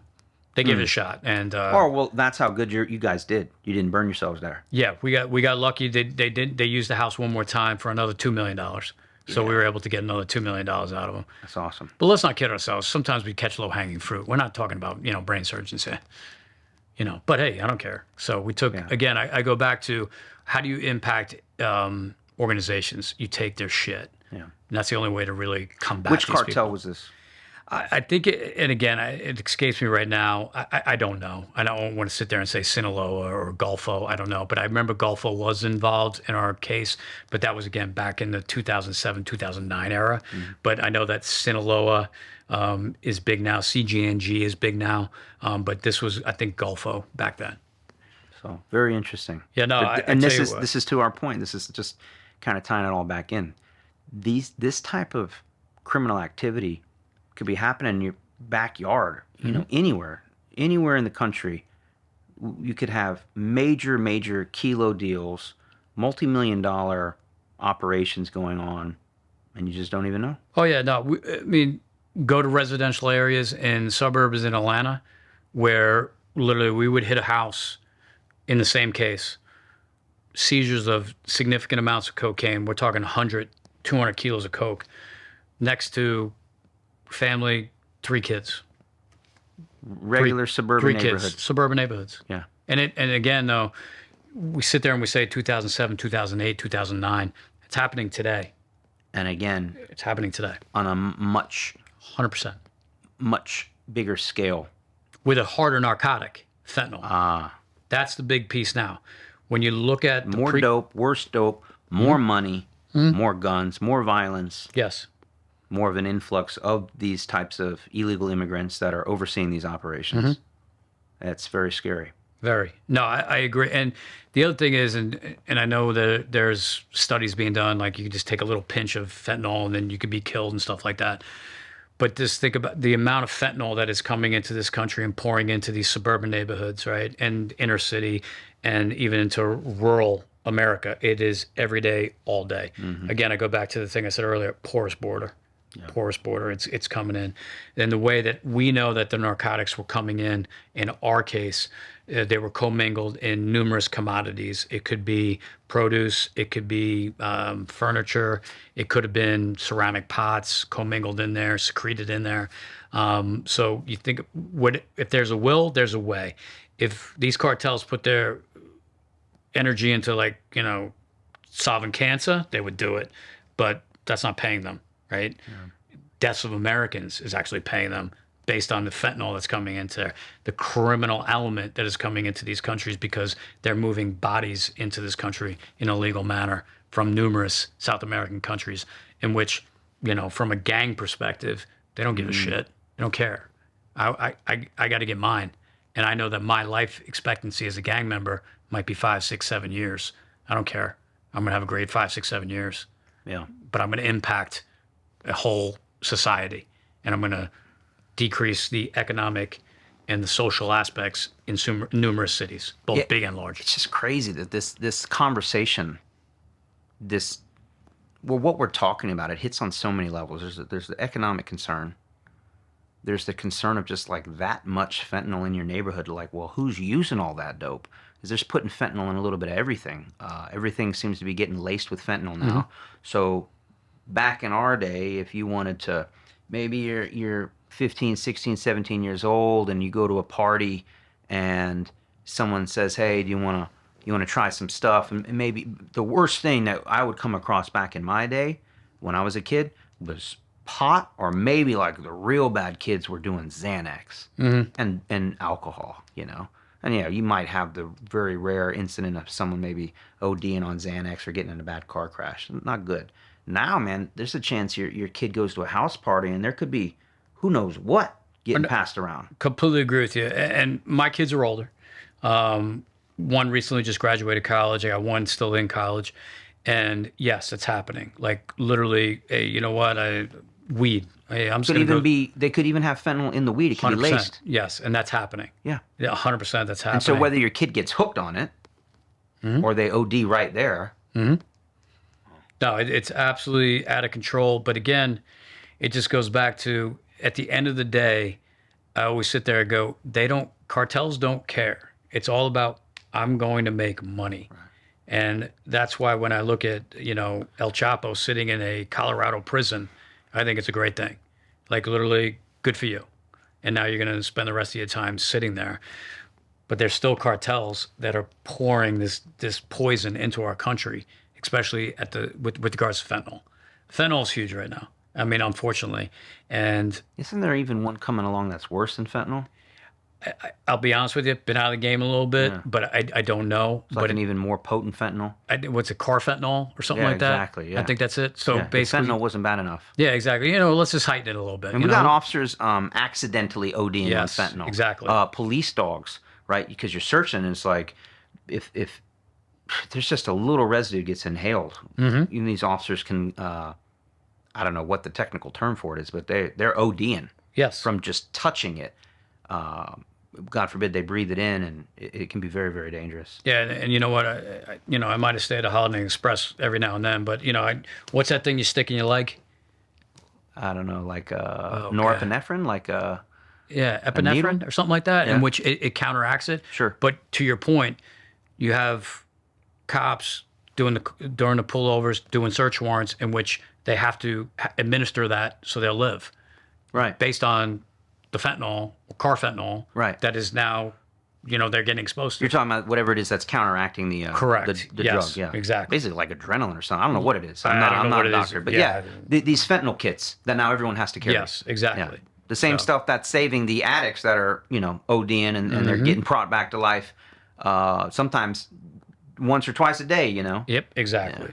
But again, I think that the biggest thing, that the lesson that I learned from Atlanta was literally you see a bigger picture, right? You see multiple facets of investigations. You see multiple facets of how big these networks can be, the implications of it. By that I mean this: the corruption angle, the distribution angle, and then ultimately where the cartel is going, how the cartel can always infiltrate every aspect of everyday life, from suburbia to the police aspect of it, from an organizational they control, and that's what they're doing every day, all day, today in America. That's happening.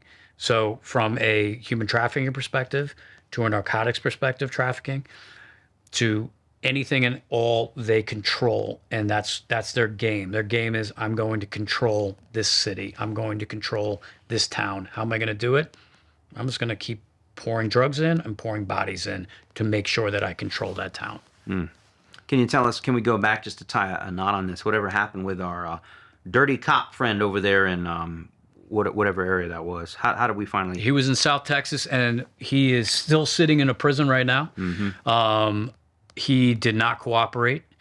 Were you there the day they snatched him up? No, basically we were able to, we have an office down on the southwest border in which we were able to reach out to them, and they executed the arrest. Now, he fled. He went down to Mexico. Oh, yeah? Yeah, he went to Mexico. Did he have, and I wanted to ask you about that. Did he have ties, like actual family blood ties, or was this just straight money? Like, how did he? Straight money. Just straight money. They got him somehow. Who knows what the first one was, but. Let's not kid dirty. ourselves. Having been when I was down on the border, there was numerous times in which cartels would tap into law enforcement that would basically just push loads through the port of entry. They would also push loads in through Nogales. They would just look the other way. I didn't see anything, and then they would get their money. He was that guy. Yeah. He was a guy that would get, okay, well, hey, here's $10,000 for this load. Okay, here's another $10,000. Yeah. Here's X amount of dollars. Whatever the bill sounds like he was involved for a while. He was probably anywhere between 2 to 3 years, intimately involved. And the other thing is, people feared that guy because at the end of the day, he could arrest you if he wanted to. Yeah. You think about it. When you think someone's that involved and that dirty, I would not be surprised if he did a lot more than just overseeing loads. Like, this guy could do I wouldn't a lot put it of things. 100%, and I think I know where you're going with it. I wouldn't be surprised. Probably some killings. Yeah.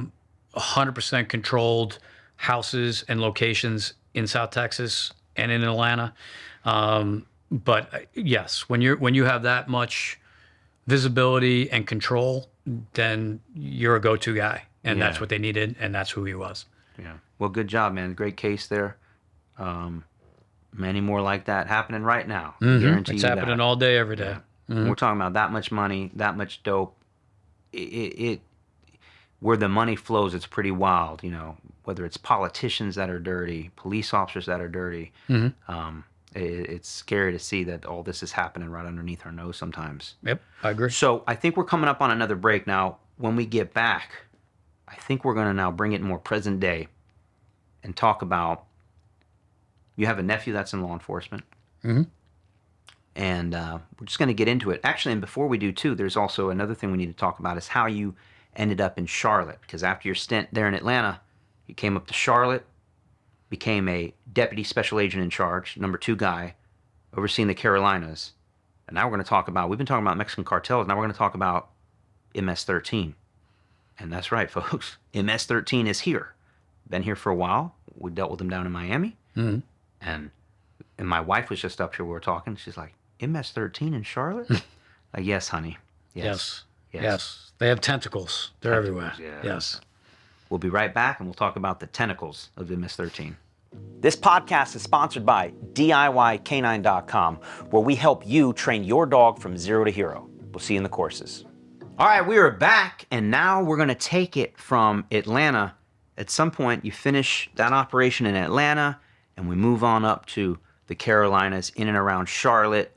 And at some point, you become a DSAC, a Deputy Special Agent in Charge, but you spent several years here in and around the Charlotte area, North Carolina, South Carolina, working on all kinds of cases. But there's a particular case or investigation that I want to kind of zero in on. And go ahead and take it away. Tell us what you found when you came up here to the Carolinas. Yeah, I left Charlotte in 2012. So I show up I didn't leave Charlotte. I actually got Charlotte in 2012. I left Atlanta 2012. I show up in Charlotte. I was a resident agent in charge over at the Charlotte office. So I'm sitting there, and there was four investigative groups. One of the investigative groups was the gang group, and they had a significant case going on. So I sat there and I said, hey, so just give me a briefing, whatever. And case agent comes walking in. He's like, yeah, dude, I got this MS-13 case. And I sat there and I said, okay, who are you working with? He said, I'm working with the local CMPD. And Charlotte Mecklenburg. PD. Charlotte Mecklenburg. Charlotte Mecklenburg CMPD, PD. So. Yep. And the FBI. And I sat there and said, okay, so what do you got tied to it? Like you up on phones? Like how's it working? And he's like, we're kind of at the infancy. Okay. But I said, okay, so all right, so but where's the gang? Like where are they out of? And he sits there and goes, well, they're El Sal.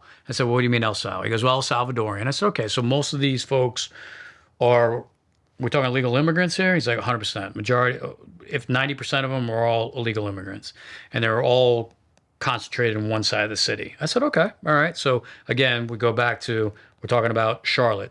Charlotte, pretty big city, big banking industry here. One of the major airports around here in the U.S., big city. But again, to me, having lived in numerous locations, kind of still a small town, right? But it's also where they were concentrated in was an offshoot of Charlotte. It wasn't downtown Charlotte. It was like a little, not a suburb, but within Mecklenburg County. So again, we talk about the small town, the infiltration of illegal immigrants into areas in which criminal activity is taking place. And this is what MS-13 was doing. But what does MS-13 do with that immigrant population? They're actually manipulating the illegal immigration population to have them do what they want them to do. They want them to perpetuate their gang activity, their gun trafficking, their narcotics trafficking from a street level perspective. And for the folks who don't know, what is MS-13? MS-13 is a gang that came out of El Salvador. I want to say back in the 80s, 90s, and it has been pretty populated in California. And then from California, it swayed across the United States. I want to say there's some Honduran pieces to it too, but I'm not a gang expert. But I know that MS-13 was really, really prevalent in the Southeast to include Charlotte. So again, and we have them in Miami. You do have them. Okay, yeah. so and Broward. Okay, so again, very, very prominent, very, very active, very, very violent gang. Right, I was going to say that's what they're really known for. Yes, violent. I mean, we're talking cutting hands off. We're not talking quick shootings. We're talking you're going to go through pain before you die. So again, there was a very, very, very, very hostile concept to this case. So I sat there and I was like, hey, well, listen, so what are you guys going to do? How are you going to elevate? So the case agent elevated the case to wiretap investigation, drug buys, gun buys, surveillance. So he was able to identify numerous cells within this investigation that were operating not only in Charlotte, but also in Northern Virginia. Now, if you remember back in the day, there was a big, heavy concentration in Fairfax, Virginia of MS-13. Again, you go back to the cutting off of hands and stuff of that nature with this gang. So, excuse me, big prominent. So most of our activity was from Charlotte, Northern Virginia. There was a lot of activity went back and forth. So in that investigation, we were able to work with our state and local partners, or also our federal partners. And dismantle a pretty large organization. And what was that organization doing, right? They were trafficking firearms, they were trafficking narcotics. Now, we talked about earlier about large scale narcotics. This wasn't a large scale narcotics organization. They were a low level narcotics organization. So it was more street level buys. So, but again, what does that street level buys do? That gives you money enough to go buy a firearm. So then that firearm then gives you the ability to do violent crimes. To do a rip and get more dope. Correct. So Do they armed were, robberies. yes, Protect your street corner. that's how they elevated to controlling whole sections of the Charlotte-Mecklenburg area. So when they were able to take over or control an area, that was their area. It's very, very similar to what's going on today. They're taking over certain areas of certain cities within the United States based on their illegal criminal activity. But where are these criminals coming from? They're illegally coming into the country. This is where these MS-13 members were from. They were all illegal immigrants. Like I said earlier, 90% of them were illegal immigrants. Right. So, but that's how that case was worked. And it's so tricky to work these cases too. This is always what's in the back of my mind too. Like when we talk about this case that's happening now in Aurora, Colorado, they have these guys on video, and we have technology now that can do like facial recognition. Yeah, if you're documented, if you have a driver's license, if there's paper trail here in the U.S., but if you've been in the country 3 months, 6 months, a year or two, and you're flying under the radar, you don't have a job, you've never applied for Social Security card, you don't have a driver's license, like we don't know who you are.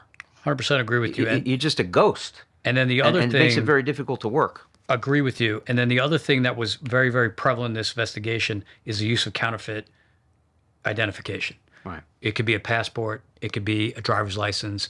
So when we sit there and we say, oh, well, you know, so-and-so had a driver's license, that's a counterfeit driver's license. Yeah. So you still don't really know who the guy is. You don't know who that guy is. Yeah. You know what? And then that guy... There's no birth certificate in the U.S. There's nowhere to track him down. No. But you can't even reach out to the origin country because who are you asking for? You don't even know what the guy's real name is. exactly, because they're going to come in with, for lack of a better term, John Smith. Yeah. Okay, well, hey, El Salvador, can you run John Smith? Oh, yeah, of course we can. Yeah, we got nothing. Yeah. Oh, okay. Well, John Smith is actually Chris Healy, and Chris Healy is a mass murderer. And you know what? We had an overpopulation problem in our prison, so we had to let him go. So then basically now he's sitting here in the United States. That's happening. So when we sit here and we talk about vetting, right? I think vetting is very, very key, right? And we were able to, in that investigation, see people that had committed crimes in El Salvador. And then the beauty of it is, not the beauty, it's actually the deficiency of the immigration system. Well, I'm going to claim asylum. And that is what majority of these illegal immigrants do now, especially from Venezuela. Because Venezuela, as you know, the Maduro regime is basically a socialist country. So, and then they're creating... They're fleeing there in droves. They're fleeing, Yeah. they're claiming asylum, they come in here. Say some 30+% of their population is left. And where'd they go? They came here. And it ain't the best of the best, maybe. Now, there's some amazing Venezuelan folks, don't get me wrong. Don't In disagree. fact, down in Miami, they were having a protest, that's like 2 years ago, where I really got to get a little bit more of the culture of Venezuela. And we were there, we were tasked from the unit I was in, from an intelligence standpoint, just kind of keep, make sure everything's safe. These people were so nice to us. But these were the good people, the people who have immigrated here legally. They were like super pro law enforcement. They fled a socialist country to come to our country, an amazing country, and they couldn't be more happy that they had the right to protest on the street and that the police officers were actually supporting their right to protest. And I'm like, these people are amazing. So this is not the folks we're talking about. We're talking about that 1% or whatever percentage is the criminal element that's sneaking in across the border, that's dumping their passport before they cross the border, so they're coming in with no identification whatsoever. They can claim to be whoever, and you can run their fingerprints. It doesn't come back to nothing because they're not in our system. They've never been here before. They're a nobody. They're a ghost. And even if they claim asylum, it's not, put their name on a docket, send them back where they came from. We'll let you know when it's your turn. They release them right into our country, and they're gone. Where do they go? There's no tracking them. Hey, make sure you show up to your court case 6 months from now. They ain't coming. No, they're not coming. And if they don't come, who's going to go looking for them? And what are you looking for? John Smith, they're gone. There's nothing. And so, anyways, that's just people just putting all the pieces together. No, I agree with you. And I was fortunate enough. I went down to the World Baseball Classic last time I was in Miami. So I'm sitting there and having a couple of beers with the fans from Venezuela when Team USA was playing Venezuela. Some of the, to your point, some of the nicest people I've ever met. So we're sitting there, we're bullshitting, whatever. And they were going to go back down to Caracas. Like they just came up for the game, whatever. But they were just like, I just don't want to go back. Yeah. I know I have to go back, but I don't want to go back. Okay, well, I get it. But at the end of the day, you know, if you do it the right way, okay, you can get in. But people are circumventing the system. So back to this MS-13 case, they definitely were terrorizing neighborhoods. They were, the day-to-day lives of U.S. citizens were being impacted by this gang. So we were able to do numerous gun buys, get guns off the street, which at the end of the day, super dangerous, by the way. 100%. I hated those, man. Yes, they're some of, that's when. And paint the picture. What's a gun buy look like? And you know how it is. So basically, for the audience, you sit there and you set up a surveillance set, right? So basically, we're going to go do a surveillance at the QT parking lot. All right. So you got units already in there. They've been in there for 3 or 4 hours. They got to be there beforehand, right? Because you can't show up 20 minutes before because the targets are showing up at least an hour before. So because they're doing their own counter surveillance. 100%. So you got to worry about counter surveillance. So you're in there for 4 hours prior to, and then you got to be heightened because, to your point you said earlier about the rip, right? So you sit there and you go, okay, well, we're just doing a gun buy of maybe 10 Glocks. All right, so we're going to buy 10 Glocks. But at the same time, you know, the guy selling you the 10 Glock, he's got a Glock ready to go at any time, and he's going to do his thing.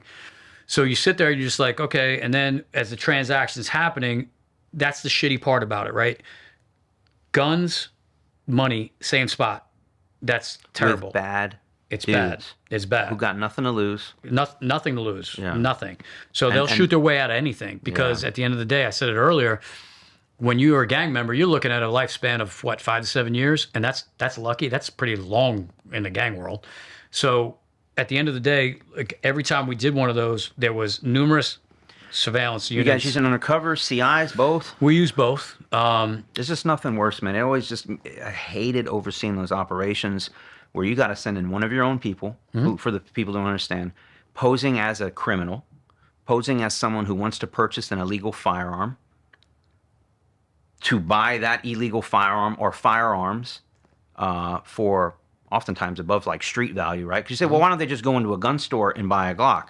Well, because it's a criminal selling a stolen gun that might even have bodies on it to another criminal for X number of money. And man, that's just like, we know there's a gun involved.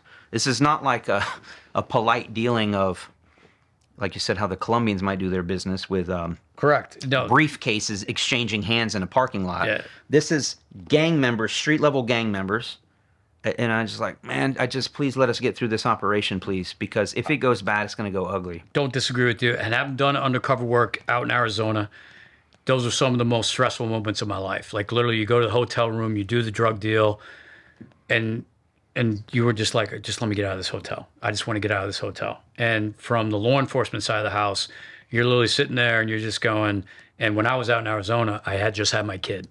So I'm literally just going, okay, dude, I just get out. My kid's 2. Just let me get out of the hotel room. Really just changes things. Let me, yes. So when dealing with undercover guys, I have an immense amount of respect for what those guys do. And I have an immense amount of respect for the day in and day out guys that are in uniform, because you can't hide from that, right? But every time we had to do one of those gun transactions, yes, you're right. Everybody's on a heightened alert due to the fact of the potential that could happen. Yeah. And to be clear, too, in a perfect world, we provide money, we get the gun, right? And then everyone goes on their own. You know, we let the guy walk so we can continue to buy more and more guns. But where it could go bad is if it's a rip. And you know, what does a rip look like for the folks that don't know? We're there to purchase, I don't know, a couple guns, and we're going to pay $1,000 for it. Well, when that gang member, who might be a drug addict also, sees that $1,000 and goes, you know what? I can keep my gun. I can take the $1,000 and rip this guy off and walk away. And you know, I just made $1,000. And that's what a rip would look like. And the other thing with the rips, you can kind of see them. Not saying that you can always see them coming, right? So but you can see the counter surveillance. They're coming around the parking lot. You see them scoping, right? And then you see them scope, and then they go over here and they sit in that parking lot, and then they're surveilling. Yeah. And then the phone they're call, a little more antsy. 100%. And then you have that one phone call. Hey man, something's wrong over there. Why don't you come over here? Yeah. And then once you start moving locations too many times. And that's the biggest thing that, like, from an oversight perspective, and even from the undercover perspective, I would always go, no, I'm here. You want it or not? You're in or out. Because the case agent really wants that case to go forward. 100%. We just got to get that gun. I hate to say this. When I did the UC stuff back in the day, never listened to a case agent. Because they're too involved. Because I'm driving. Yeah. I'm the guy sitting there. I'm meeting with the target. No, you're not. No. I get what you want. To your point, I get what you want for the prosecution. I get what you want for the arrest. But you're not sitting here right now. It's not worth it. It's not. So, but we were able to, I think we took down in that case roughly 20 to 30 MS-13 members, which I think was pretty significant. Yeah, X number of guns. A boatload of guns. Not a real sizable amount of narcotics, but the thing with the narcotics, it was just enough money to keep the clique going. Yeah. That's all they wanted to do. Hey, they just keep it moving, and then they just had to keep it going back. And that's why I said earlier about the Virginia piece, because they were overseeing the Charlotte clique. So as long as they funneled a decent amount of money to the Northern Virginia clique, they didn't care. They were just like, okay, you guys are good. You're fine. We're not going to screw with you. But the impact that I think it made in that community was huge. I think working with CMPD, Charlotte-Mecklenburg Police Department, and the FBI was good. For the fact of the matter is, there's citizens now that are able to just, hey, you know what? I get to go down to the bodega. I get to go down to the store. I get to go down to the Harris Teeter or whatever without being impeded on my day to day. That's the biggest thing. And again, it goes back to my original point of getting into law enforcement. What can I do to help the community? So from a holistic perspective or a whole perspective, from the United States down even to that small level. But we have to look at it from the small level because that's what controls the big level. From a political perspective, from a policing perspective, I think when you go from the ground up, that's when you can make change. So I think these types of MS-13 cases that the case agent worked and in coordination with a lot of partners was very, very significant. That's truly saving lives. 100% agree with you. And I know you said offline, I want to make sure you get your opportunity to talk about it now. What did you have to say about your partnership with CMPD and the officers that worked as part of that task force? I think some of the best TFOs ever worked with. Describe what a TFO is for. Task force officer is what TFO stands for. I think the biggest thing is in North Carolina when I got here, great contingent of task force officers. From Rowan County to Cabarrus County to Alexander County, Charlotte-Mecklenburg Police Department, then setting up some task forces over at the Charlotte Douglas Airport. I think the interaction and then just basically focusing on, okay, what's going on right now in Rowan? We got a problem over in Salisbury. How can we help you? How can we impact? HSI, the federal government, y'all have the money, y'all have the resources, you have the federal court system that doesn't, for the folks that don't understand, if we can roll up. You're going fucking away. Yeah. You get a Fed time, you're going away. Yeah, exactly. If you think on the state level, you're probably serving 60% of a sentence. On a federal perspective, you're serving anywhere between 90, 95, 95% of that time. You're serving that time. So at the end of the day, when you can tap into that and assist a day-to-day city, Salisbury, a day-to-day Alexander, small town. Alexander County is north of the city, dealt with the sheriff numerous times. And how can we help you up in like a town called Taylorsville, small town USA? Well, you can help us with this. Okay, great. You have a small meth problem? We'll clean it up. We'll help you out in Yadkin County. We'll help you out in Boone. We'll help you out. So again, because agencies across America right now are hurting for resources, whether that's money, but more importantly, just personnel. Barely have enough officers to cover the street, meaning when you call 911, you're not waiting 4 hours for someone to come and show up because your car was stolen. And I say 4 hours, so there's some places in America right now, and no one's showing up. Coming. You can call in and we'll take the report over the phone by a clerk, but police are not. What do you mean? They broke into my house? No, I understand they broke into your house. We have 50 other burglaries we're dealing with. We'll take that call over the phone. In fact, they got it now. You can fill out your own police report. You just go online, type in your information, print it out for your insurance company. Staggering. But nobody is coming out to solve that crime. That's how bad it's gotten. So when you have these, like what's going on in Aurora, Colorado, when you have this criminal element that's really affecting a neighborhood, we can reach out to our federal partners that can come in and provide us those resources. Sometimes the biggest resource, just the overtime money, so that these officers could work beyond 40 hours a week, because the agencies can't afford, these smaller departments can't afford that overtime. It's not in their budget. But we're not going to solve these murder cases. The bad guys aren't working 40 hours a week. I mean, they're working 7 days a week. We don't know and when. have an unlimited budget. Unlimited budget, yeah. So back to what the question was, the TFO is going to be a local officer who is assigned temporarily, or sometimes for years at a time, to one of these task force, which could be made up of HSI guys, DEA, FBI, whoever's part of it. And that's the kind of work we were doing before I left in our gang unit, and that's where we were making big arrests, big cases. And through the help of you guys, we work with HSI. You're making big impacts in the community, huge impacts in the community, and it's a twofold impact, right? So from the fiscal perspective, yes, the overtime's there, the asset sharing is there, but the other thing is it gives the opportunity to reach out to community members, to reach out to political people within those communities, saying, "Hey, we're seeing this. You need to have your constituents." And know what's going on with your constituents. But sometimes political figures just sit there and go, yeah, they're still going to vote for me. I don't care. But at the end of the day, it's kind of like, well, people are dying. So, but what's causing that, right? So the cause is the influx of criminal element. Where's the criminal element coming from? Again, I hate to go back to the southwest border, but the southwest border is a conduit of criminal element. And then... Well, so they had the Aurora mayor on the news today. And I wanted to hear what he had to say, because now it's getting national attention. Oh, yeah. With these Venezuelan gangs doing basically home invasion robberies, you name it, controlling entire blocks. It's getting bad. And they were asking him some questions, and he had some interesting things to say. A lot of political answers, so I wasn't too happy with that. He wasn't like shooting straight from the hip, but they're like, well, what are you going to do about this? Like you have citizens in fear. We couldn't even get citizens to come on our Fox News channel to talk about the problem because they're so afraid the Venezuelans are going to kill them. 100%. So when you sit there, and it's an apartment complex. America. They took over an apartment complex. Yeah. So you literally sit there when they take over an apartment complex, and I'm paying $500 a month for rent. Obviously, that's very, very small right now. But that's not a real number. But then the Venezuelans come in and be like, hey, you know what? If you want to stay here, you're going to pay $1,000.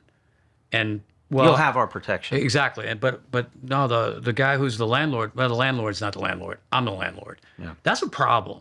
When you literally sit there, and then they're not coming to your door talking to you. They're coming to a door with a AR or an AK slung over their shoulder saying, this is the way it's going to be. And the video we're talking about, we can actually play it right now while we're talking.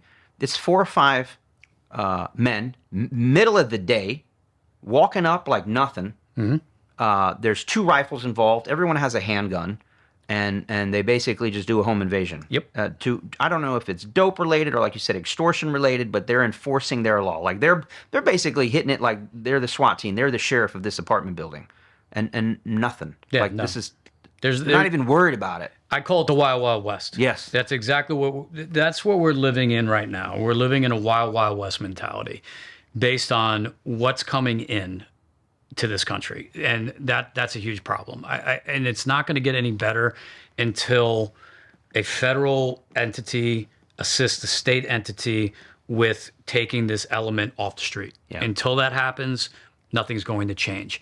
So I believe that if you put some resources on the ground day in and day out to that apartment complex, clean up Aurora, But again, you go back to it's how can you affect and assist communities day in and day out. And that's what I think all of us got into law enforcement for. Not to listen, we're not going to be millionaires. That's not happening. But at the end of the day, you can literally sit there and be like, hey, I look in the mirror and go, yeah, I did okay today. I did my 25. I did okay. But it's getting harder and harder now. Don't disagree. Yeah. Don't disagree. So there's a lot of similarities between what you dealt with in the early 2010s, 2012, 2013 with MS-13, the cases you worked there, but it's just repeating itself now in Aurora with this Venezuelan gang. They have a name for it. I couldn't tell you what it is. They haven't confirmed whether or not it's that gang. It doesn't matter. It's a gang. Yeah, 100%. And that's just happening in little pockets here, there, everywhere across America. And they even asked, like, why Aurora? He goes, because Denver is just this sanctuary city, and then they spill out from Denver into Aurora, and they're hiding amongst the populace there. And Aurora is not prepared for that. So he even said, he says, not only are we relying on our state and federal partners, but no offense, this is a federal problem that's affecting us. And he says, because they're coming in across the border, like, yeah, we're gonna need your money because you couldn't catch them there at the border, and now they're in our town, and we need to get them out. So no, this sounds like a border bashing session or whatever it is. It's just the truth. It's what we're talking about. But what I'd like to maybe zero in on is, let's bring it again, super present day now. You're out of law enforcement. You've been out now about 2 years. About a little over 2. Yep. You know, made it out in one piece, thank God. Yep. Got fortunate. But the story doesn't end there. No, it doesn't. I'm fortunate enough, you know, it's a third generation now, right? Of I got a nephew who's working in the PD and police department. And I think, and he's doing well, but again, it goes back to, we talked about earlier, handcuffing police, right? And not giving them the opportunity to do what they need to do for the community, not being able to do their job. And I think in most of our perspectives, I think,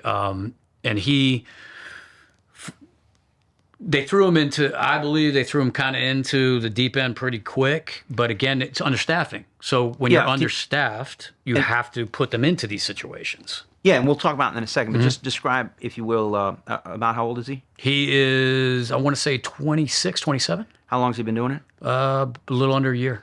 Oh, wow. Okay. Yeah, a little under a year. And we won't say exactly where, but he's in law enforcement now, wants to follow in your footsteps to some extent, right? Make, you know, and go ahead. Now I just wanted to get a frame, like, sure. So 26 years old, been on about a year.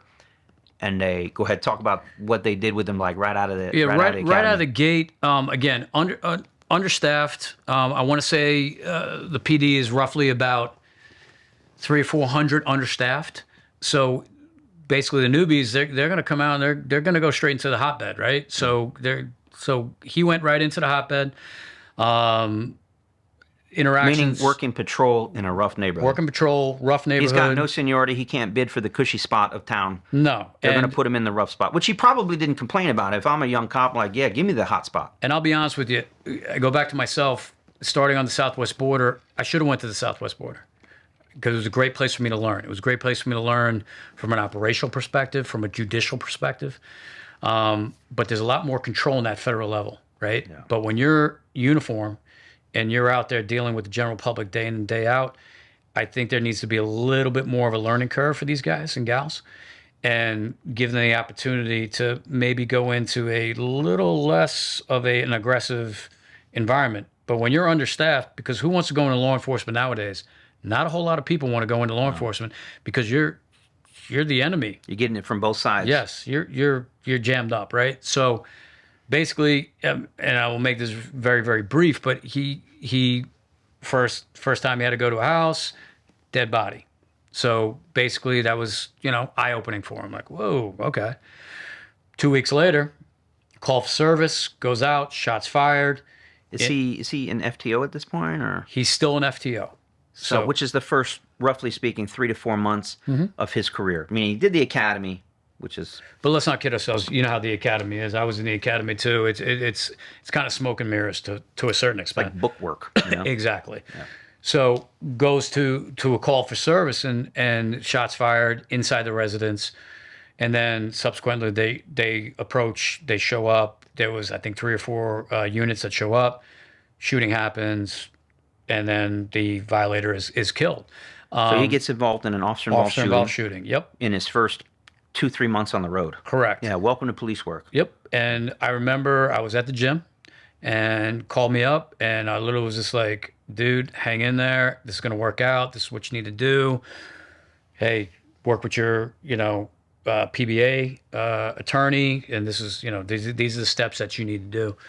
And thank God, hey, the guy pointed the gun at them. Yeah. He chose his path. But again, where's Sheriff Grady Judd when you need him? He's like, let me put my best Sheriff Grady. If you point a gun at us, you're going to be dead. What does he say? He's like, you're going to be graveyard dead. Graveyard dead, unalived. I love that guy. Like, literally, he's just all about it. Like, hey, listen, this is going to happen. And if you shoot at us, not only are we going to shoot back at you, we're going to shoot back at you a lot. Exactly. A lot. Exactly. So good shooting. Good shooting. Everybody got cleared, rightfully so. But again, it goes back to, since law enforcement is so understaffed right now, folks are getting thrown into situations they're not ready for. Forced to work overtime, by the way. 100%. Saying like, no, you're staying over. That was happening so much. It's still happening now. These guys they're already doing a 10-hour shift. They're tired. They've been humping calls because they're understaffed because nobody showed up. And then, 6 people called out. You all are staying, right? You have to stay. And you're like, no, I want to go home to my wife and kid. No. You got to work another 6-8 hours. And the other thing is, and we all heard the term the FNG, right? So, I mean, if you're the fucking new guy, yeah, you're getting it. You're done. That's just happening. So it's not up for discussion. Oh, well, no, there's no oh wells. It's already a stressful job, man. And you put more stress on them. You're forcing these guys to work 60, 70 hours a week. It's just a recipe for disaster, and we got to be on our toes. We got to be on point. We can't make mistakes in our job because the mistake could cost us our life, or we're going to be the next guy on the Channel 7 News saying, you killed an unarmed man. It's like, man, well, it looked like a gun to me. Well, no, it was a BB gun. Yep. And it wasn't an 18-year-old. It was actually a 16-year-old. And we can go on and on and on. Yeah, you can go into the, we can always pull out the graduation picture from kindergarten. We can always do that. But at the end of the day, literally, he's going to be fine. I think he's going to be a very, very productive law enforcement guy. I think the folks that were involved in that, they'll be fine as well. But I think it just goes back to, it's that when you put people in a situation that they're not ready for, that's the biggest problem with law enforcement in my eyes today, because of the understaffing, the lack of budgeting, the handcuffing of letting people do what they want. Lack of support. I think the lack of support and the promotion of unqualified individuals to positions of operational stuff is what really is very, very detrimental to the growth and the correct growth of young law enforcement officers. Yeah. And you can say that from the federal level, you can say that from the state and local level, whatever level. Yeah. If you don't have the people up here that have done it, seen it, and understand it, they're not going to be able to articulate down what is needed to grow.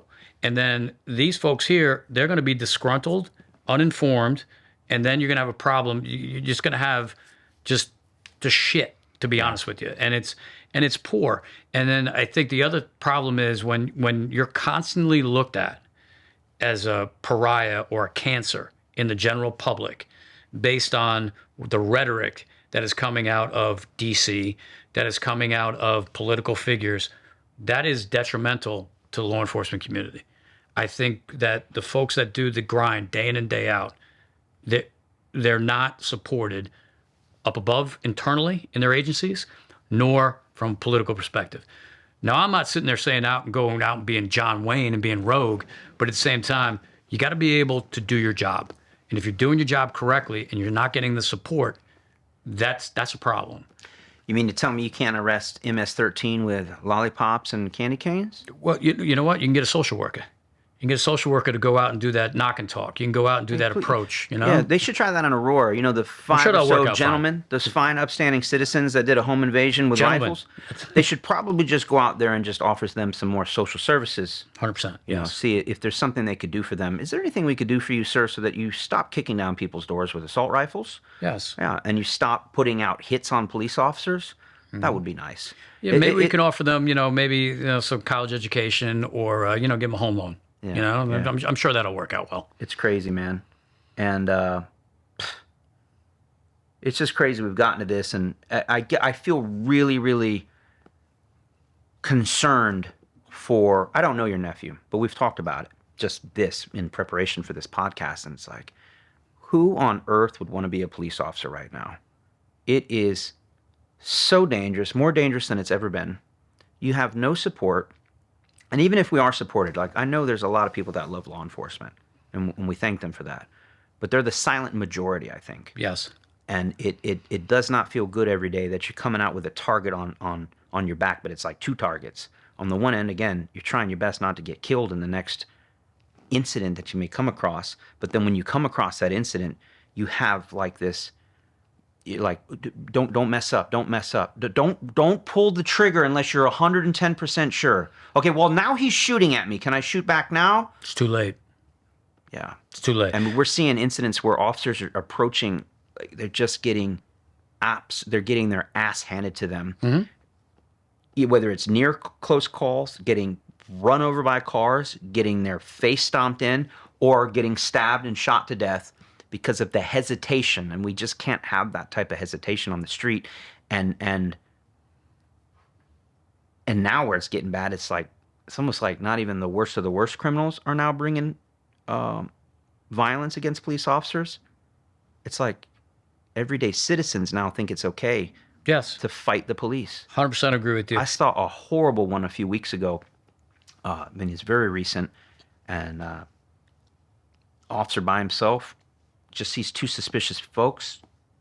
It's a white guy and then a girl, maybe early 30s. I think they're drug addicts. I think this is in California, of course. But they're near a car dealership. He's like, what are they doing like 2 a.m. around like these cars? They don't belong here. This place is closed. He gets out to confront them. They take off running. He runs after them. They round the corner. When the husband and wife, the guy and girl could have just kept running. But they go, no, like, let's duck in here. Let's wait till this officer rounds the corner. And they jump him, man. They ambush him. And the officer's in a fight for his life. And while they're just in a full-on man-on-man fight, just hands, officer's trying to protect himself. And I'm like, the officer could have and should have been even more violent, but I know what's going on in the back of his mind. He's got 100%. His body camera going. Second-guessing himself. Yeah, well, I probably should punch this guy, but no, that would look bad on camera. Meanwhile, the guy that's holding him down is telling his girlfriend, kill him, kill him. Mm-hmm. And it gets real, real ugly. And it's like, this is where we've come to now? No question about it. I think from a societal perspective, you're right. There's no respect for law enforcement. At the end of the day, I always go back to who's the first person they're going to call? They're calling 911. You know what I mean? So at the end of the day, I think it's not comical, it's not ironic, it's actually disgusting for me. Like, you sit there and you just go, okay, well, you're going to bash the cops, but when things go south, first person you're calling me. Yeah. Well, not me anymore, but you're calling 911. Yeah. So at the end of the day, I just look at it, it's a lose-lose. And especially when you pulled over cars, I pulled over cars. When you go up and you're approaching that car, it's not, and I knew what was in that car from a drug perspective, a money perspective. I knew, and I could do it a little bit differently. But when they're just doing a normal course of business, what they call that routine traffic stop. Exactly, which is, there's never a routine traffic stop ever. I agree with you on that. So when you sit there and you just go, well, it's a routine stop, that's where people don't. I love police. I love when citizens come into a citizens academy. HSI, Homeland Security Investigations, just started doing a lot of police academies over the last 5 to 6 years. For the citizens. I think, what's that? For citizens? For citizens. Right. So basically, there's 15 citizens. They've been doing it in Charlotte. They did it a couple of times before I left. I think it is great. And I had the opportunity to talk to a couple of citizens that went through it, and they said, I had no idea. Exactly. And I love this. And I love it, because that right there for me is winning. When you sit there and go, I had no idea. And then they go, well, I shot that guy. Well, you shot that guy. Bad shooting. Yeah, bad shooting. So now we have a problem. Now, mind you, it's just paintballs or whatever. Correct. But they'll put them in actual real life scenarios, by the way, that aren't even that serious. They're not. Pretty. For what we went through, it's not even close, and right? they're smoking people. They're killing within You're seconds. like, hey, the guy was holding his wallet, and man. and we're talking emptying mags, like literally just straight bloop, and out. And I'm like, what are we doing here? I thought he was going to attack me. I'm like, he was giving you his driver's license. Exactly. So I think and it's not even, and they're under stress. And it's like, it's not even real. This is make believe. Correct. And look how much stress you're under, and you made a bad decision. I mean, I wish everybody could go through that. And I was just about to say the same thing. If there could be more citizens academies in Chicago, LA, New York, Charlotte, wherever you reside, small town USA, to give visibility to what the men and women every day have to go through on that quote unquote, to your point, routine traffic stop, people will literally shit a brick going, oh, wow, I get it now. But again, they see the movies. Yep. They think that we're all like Jason Bourne. Yep, exactly. And that we're all like Aikido masters. Exactly. No, Shout out Steven Seagal. No, I'm kidding, but you know what I'm saying? Like, they think we can just, why did you just disarm him? Like, disarm him?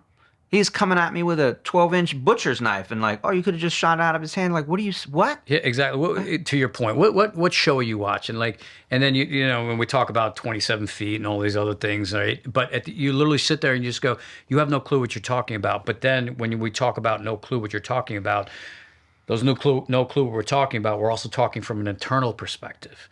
You have internal people at agencies who don't know what they're talking about that are making edicts down to the workers. And when the workers see these edicts, they're like, what is this shit? That doesn't make any sense. That's not the real world. And then you see the edict from that chief, from that head of an agency. And then it comes, where's that come from? From a political perspective. I'll give you, here's a goofy one to your point. And mind you, it's coming from politics, it's coming from the media, these goofy ass things that they're making officers do, whether it's diversity training, all that. Fine, diversity training, sure. We had a no foot pursuit policy. If someone runs from you on a foot pursuit, you cannot engage in the foot pursuit unless, I don't remember what the policy was because it was so stupid. Luckily, it was short-lived. But while you're in a foot pursuit, you had to get permission to continue the foot pursuit. Mind you, I would say 90 to 99% of the time when someone's running from you on the foot pursuit, you don't know why they're running, but they're running for something. They're running for something. We don't know if they're a murderer, a rapist, a doper, they got a gun on them, but we cannot foot pursue them because we don't know the reference. It's like, well, I won't know what the reference is until I catch up to him. So Maybe I find out he's a illegal immigrant, MS-13, and he's got, the dead body stacked up in his freezer. I don't know, but, oh, you just want me to let him go? And now that's what's going on in Milwaukee or Minneapolis. They have a horrible gang problem there, but also specifically the car thefts and their no pursuit policy. In fact, the criminals know it's a no pursuit policy, or the policy is that if the pursuit gets so dangerous, we will call off the pursuit. So now when the pursuits happen, the bad guys make sure that this is a very dangerous pursuit. 100%. High speed, going against traffic to make sure that the call-off happens. Call-offs happen. Like this, It goes back to the Wild West. I'm going to go back to that. Yeah, That's 100%. what we're living in. That we are living in the wild, wild west. And then you literally sit there and be like, we talked about earlier, cartels have an unlimited amount of budget. Criminals know the rules that cops have to operate on. They know the game. So when you sit there and you put that, again, to my term, handcuffs on the police to do their jobs, the criminals, there's no handcuffs for them. They can do whatever they want. No rules. So to your point, okay, oh, I just got to do 45 in the downtown city. Oh, I'll do it. I don't care. Oh, 60 miles an hour, fine, I'm good. I'm out. Okay. And then they look in the rear view. Oh, okay, they're gone. All right. Hey, let's get to the stash house, dump the dope. We're good. Here we go. We're out. And then what happens? The process continues. And then where's that stash house? It's located just outside the city or in the city. So now suburbia goes to shit. And then the cycle continues. So again, I don't know what the solution is, though. Well, I think the only solution that you have, you got to go from the top, right? So, and the top is a political mindset of getting back to the norms of law and order of society, and that is law and order. And without law and order, you do not have. You don't have a society. You do not. You don't have a country. Yeah, and that's where we're just so, I would say, steadily approaching it. We're rapidly approaching it. I think in certain instances we're there. In certain municipalities, you can go down to the southwest look border. At Seattle. Okay. It's literally. Well, or better yet, let's go to that apartment complex in Aurora. Let's just go right to that. Let's just go to Aurora, Colorado. That's happening right now. That is the wild, wild west.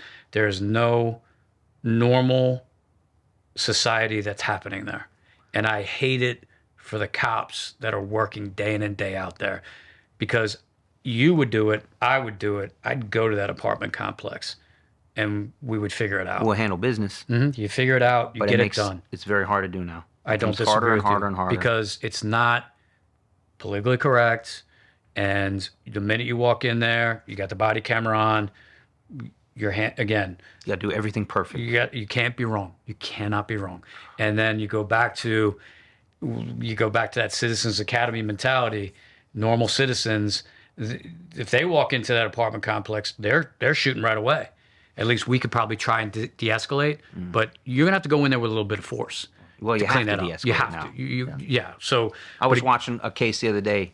I showed it. We actually had it on the last podcast, but it was a suspect is trying with everything he has to pull an officer's gun out of his gun belt, and the officer's still doing verbal judo, trying to de-escalate. Yeah, no. Sir, please let go of my gun. Sir, please. Sir, please let go. Okay, please and sir, and that went out the moment he's trying to kill you. That went out the minute that he went like this. Yeah. Not got on it. That went out well before that. Wow, man. It sucks. For me, I just really want the media. I need these conversations need to be had. That's what this podcast is about. I want to open eyes to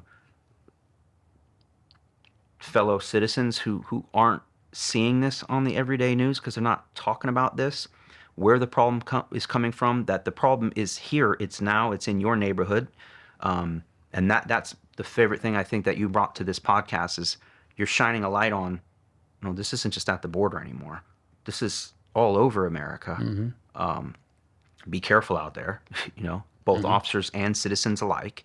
And please support your local law enforcement. It's not an easy freaking job. And because, man, if it wasn't for them, that thin blue line, I don't know how much of that thin blue line is like, there's a lot of holes in it now. And by that I mean, because we don't have the support. And it's just really sad. And so keeps me up at night. It really does. And I just don't see it getting any better. It's just, I guess I'm asking how much worse is it going to get before the pendulum starts to swing back and be a little more balanced, because we're way off balance right now. I don't think the pendulum is going to swing anytime soon.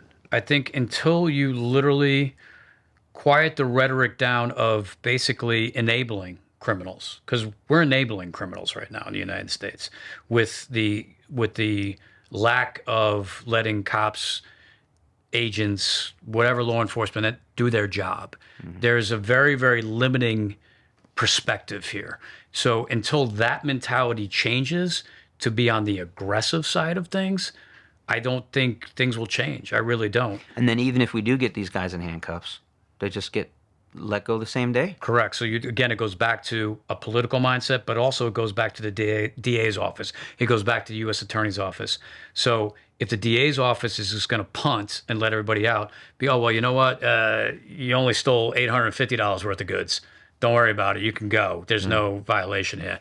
Or, that's a small drug violation. Don't worry about it. Give them probation. Get them out the road because we're, over populated inside the jails. But some of the criminals we were coming across, multi-time convicted felons, been to prison numerous times, always let out early, and these are the ones that end up oftentimes killing police officers. And it's like, how on earth? How did we even get here? If you just kept them in jail, we wouldn't have this problem. No, I agree. And killing police officers. And not belittling that at all, but more times than not, they're killing U.S. citizens. So I think until U.S. citizens really focus in on, hey, they're killing our community. Yeah. They're killing us. Yeah. And, you could be one of those people that, law enforcement, they're not good people. Well, they just killed your sister. They just killed your brother. They killed your mom. They killed your dad. Yeah. And whether it's even it's just a DUI, but it's illegal immigrant that's going to suffer no consequences because they're a ghost and they just flee back to their country or wherever else, or another part of our country, but you can't track them because they're nobody. Oh, I agree. Whether it's as simple as that or a drive-by shooting, or it's just never ending. I know it's a lot of doom and gloom, but it's reality, though. I think it's reality, and then I think the big thing with reality hurts, right? Remember the movie back many moons ago, Reality Sucks. So if you really sit there and go, until we be honest with ourselves as a population, as a society, and realize, hey, this is where we're going. Does this work for you? No, it doesn't work for me. Okay, then what are you going to do to change it? Until people step up and go, hey, this is it. We're done. It's time now to put the foot down. Hey, you district attorney's offices, we are going to prosecute these people. We're not going to give them a slap on the wrist. U.S. attorney's offices, mandatory minimums. Oh, well, hey, we can get them out in 2.5 years. No, they do five. That's it. But again, it comes down to what's the edict coming down from the top. It comes down, everything always trickles down. Yeah. But until you make a change, it's not going to happen. Well, I think if all else fails, I'm just going to move to Polk County. Sheriff Brady Judd. He's a guy. Yeah. He's our guy. Yeah, he is, man. Does he got real estate down there? Let's go. Let's get down there before the Venezuelans do. Oh! I don't think he would let that happen. No. He would not let that happen in his county. Hell no. No. Not going to happen. So, anyways, Chris, I can't thank you enough for coming on, sharing your knowledge, your wisdom, your experience. I think we all learned a lot. I know I definitely did. Really, it's just been an incredible podcast. Can't thank you enough. And maybe have you back on again sometime soon. No, 100%. I really appreciate the opportunity. I would come over and shake your hand, but I think I might hit a microphone with my head. We'll do it. Thank you so much. Thank you, brother. Appreciate it. Folks, that's a wrap. Thank you so much for watching. Make sure to like, share, subscribe. We'll see you on the next podcast.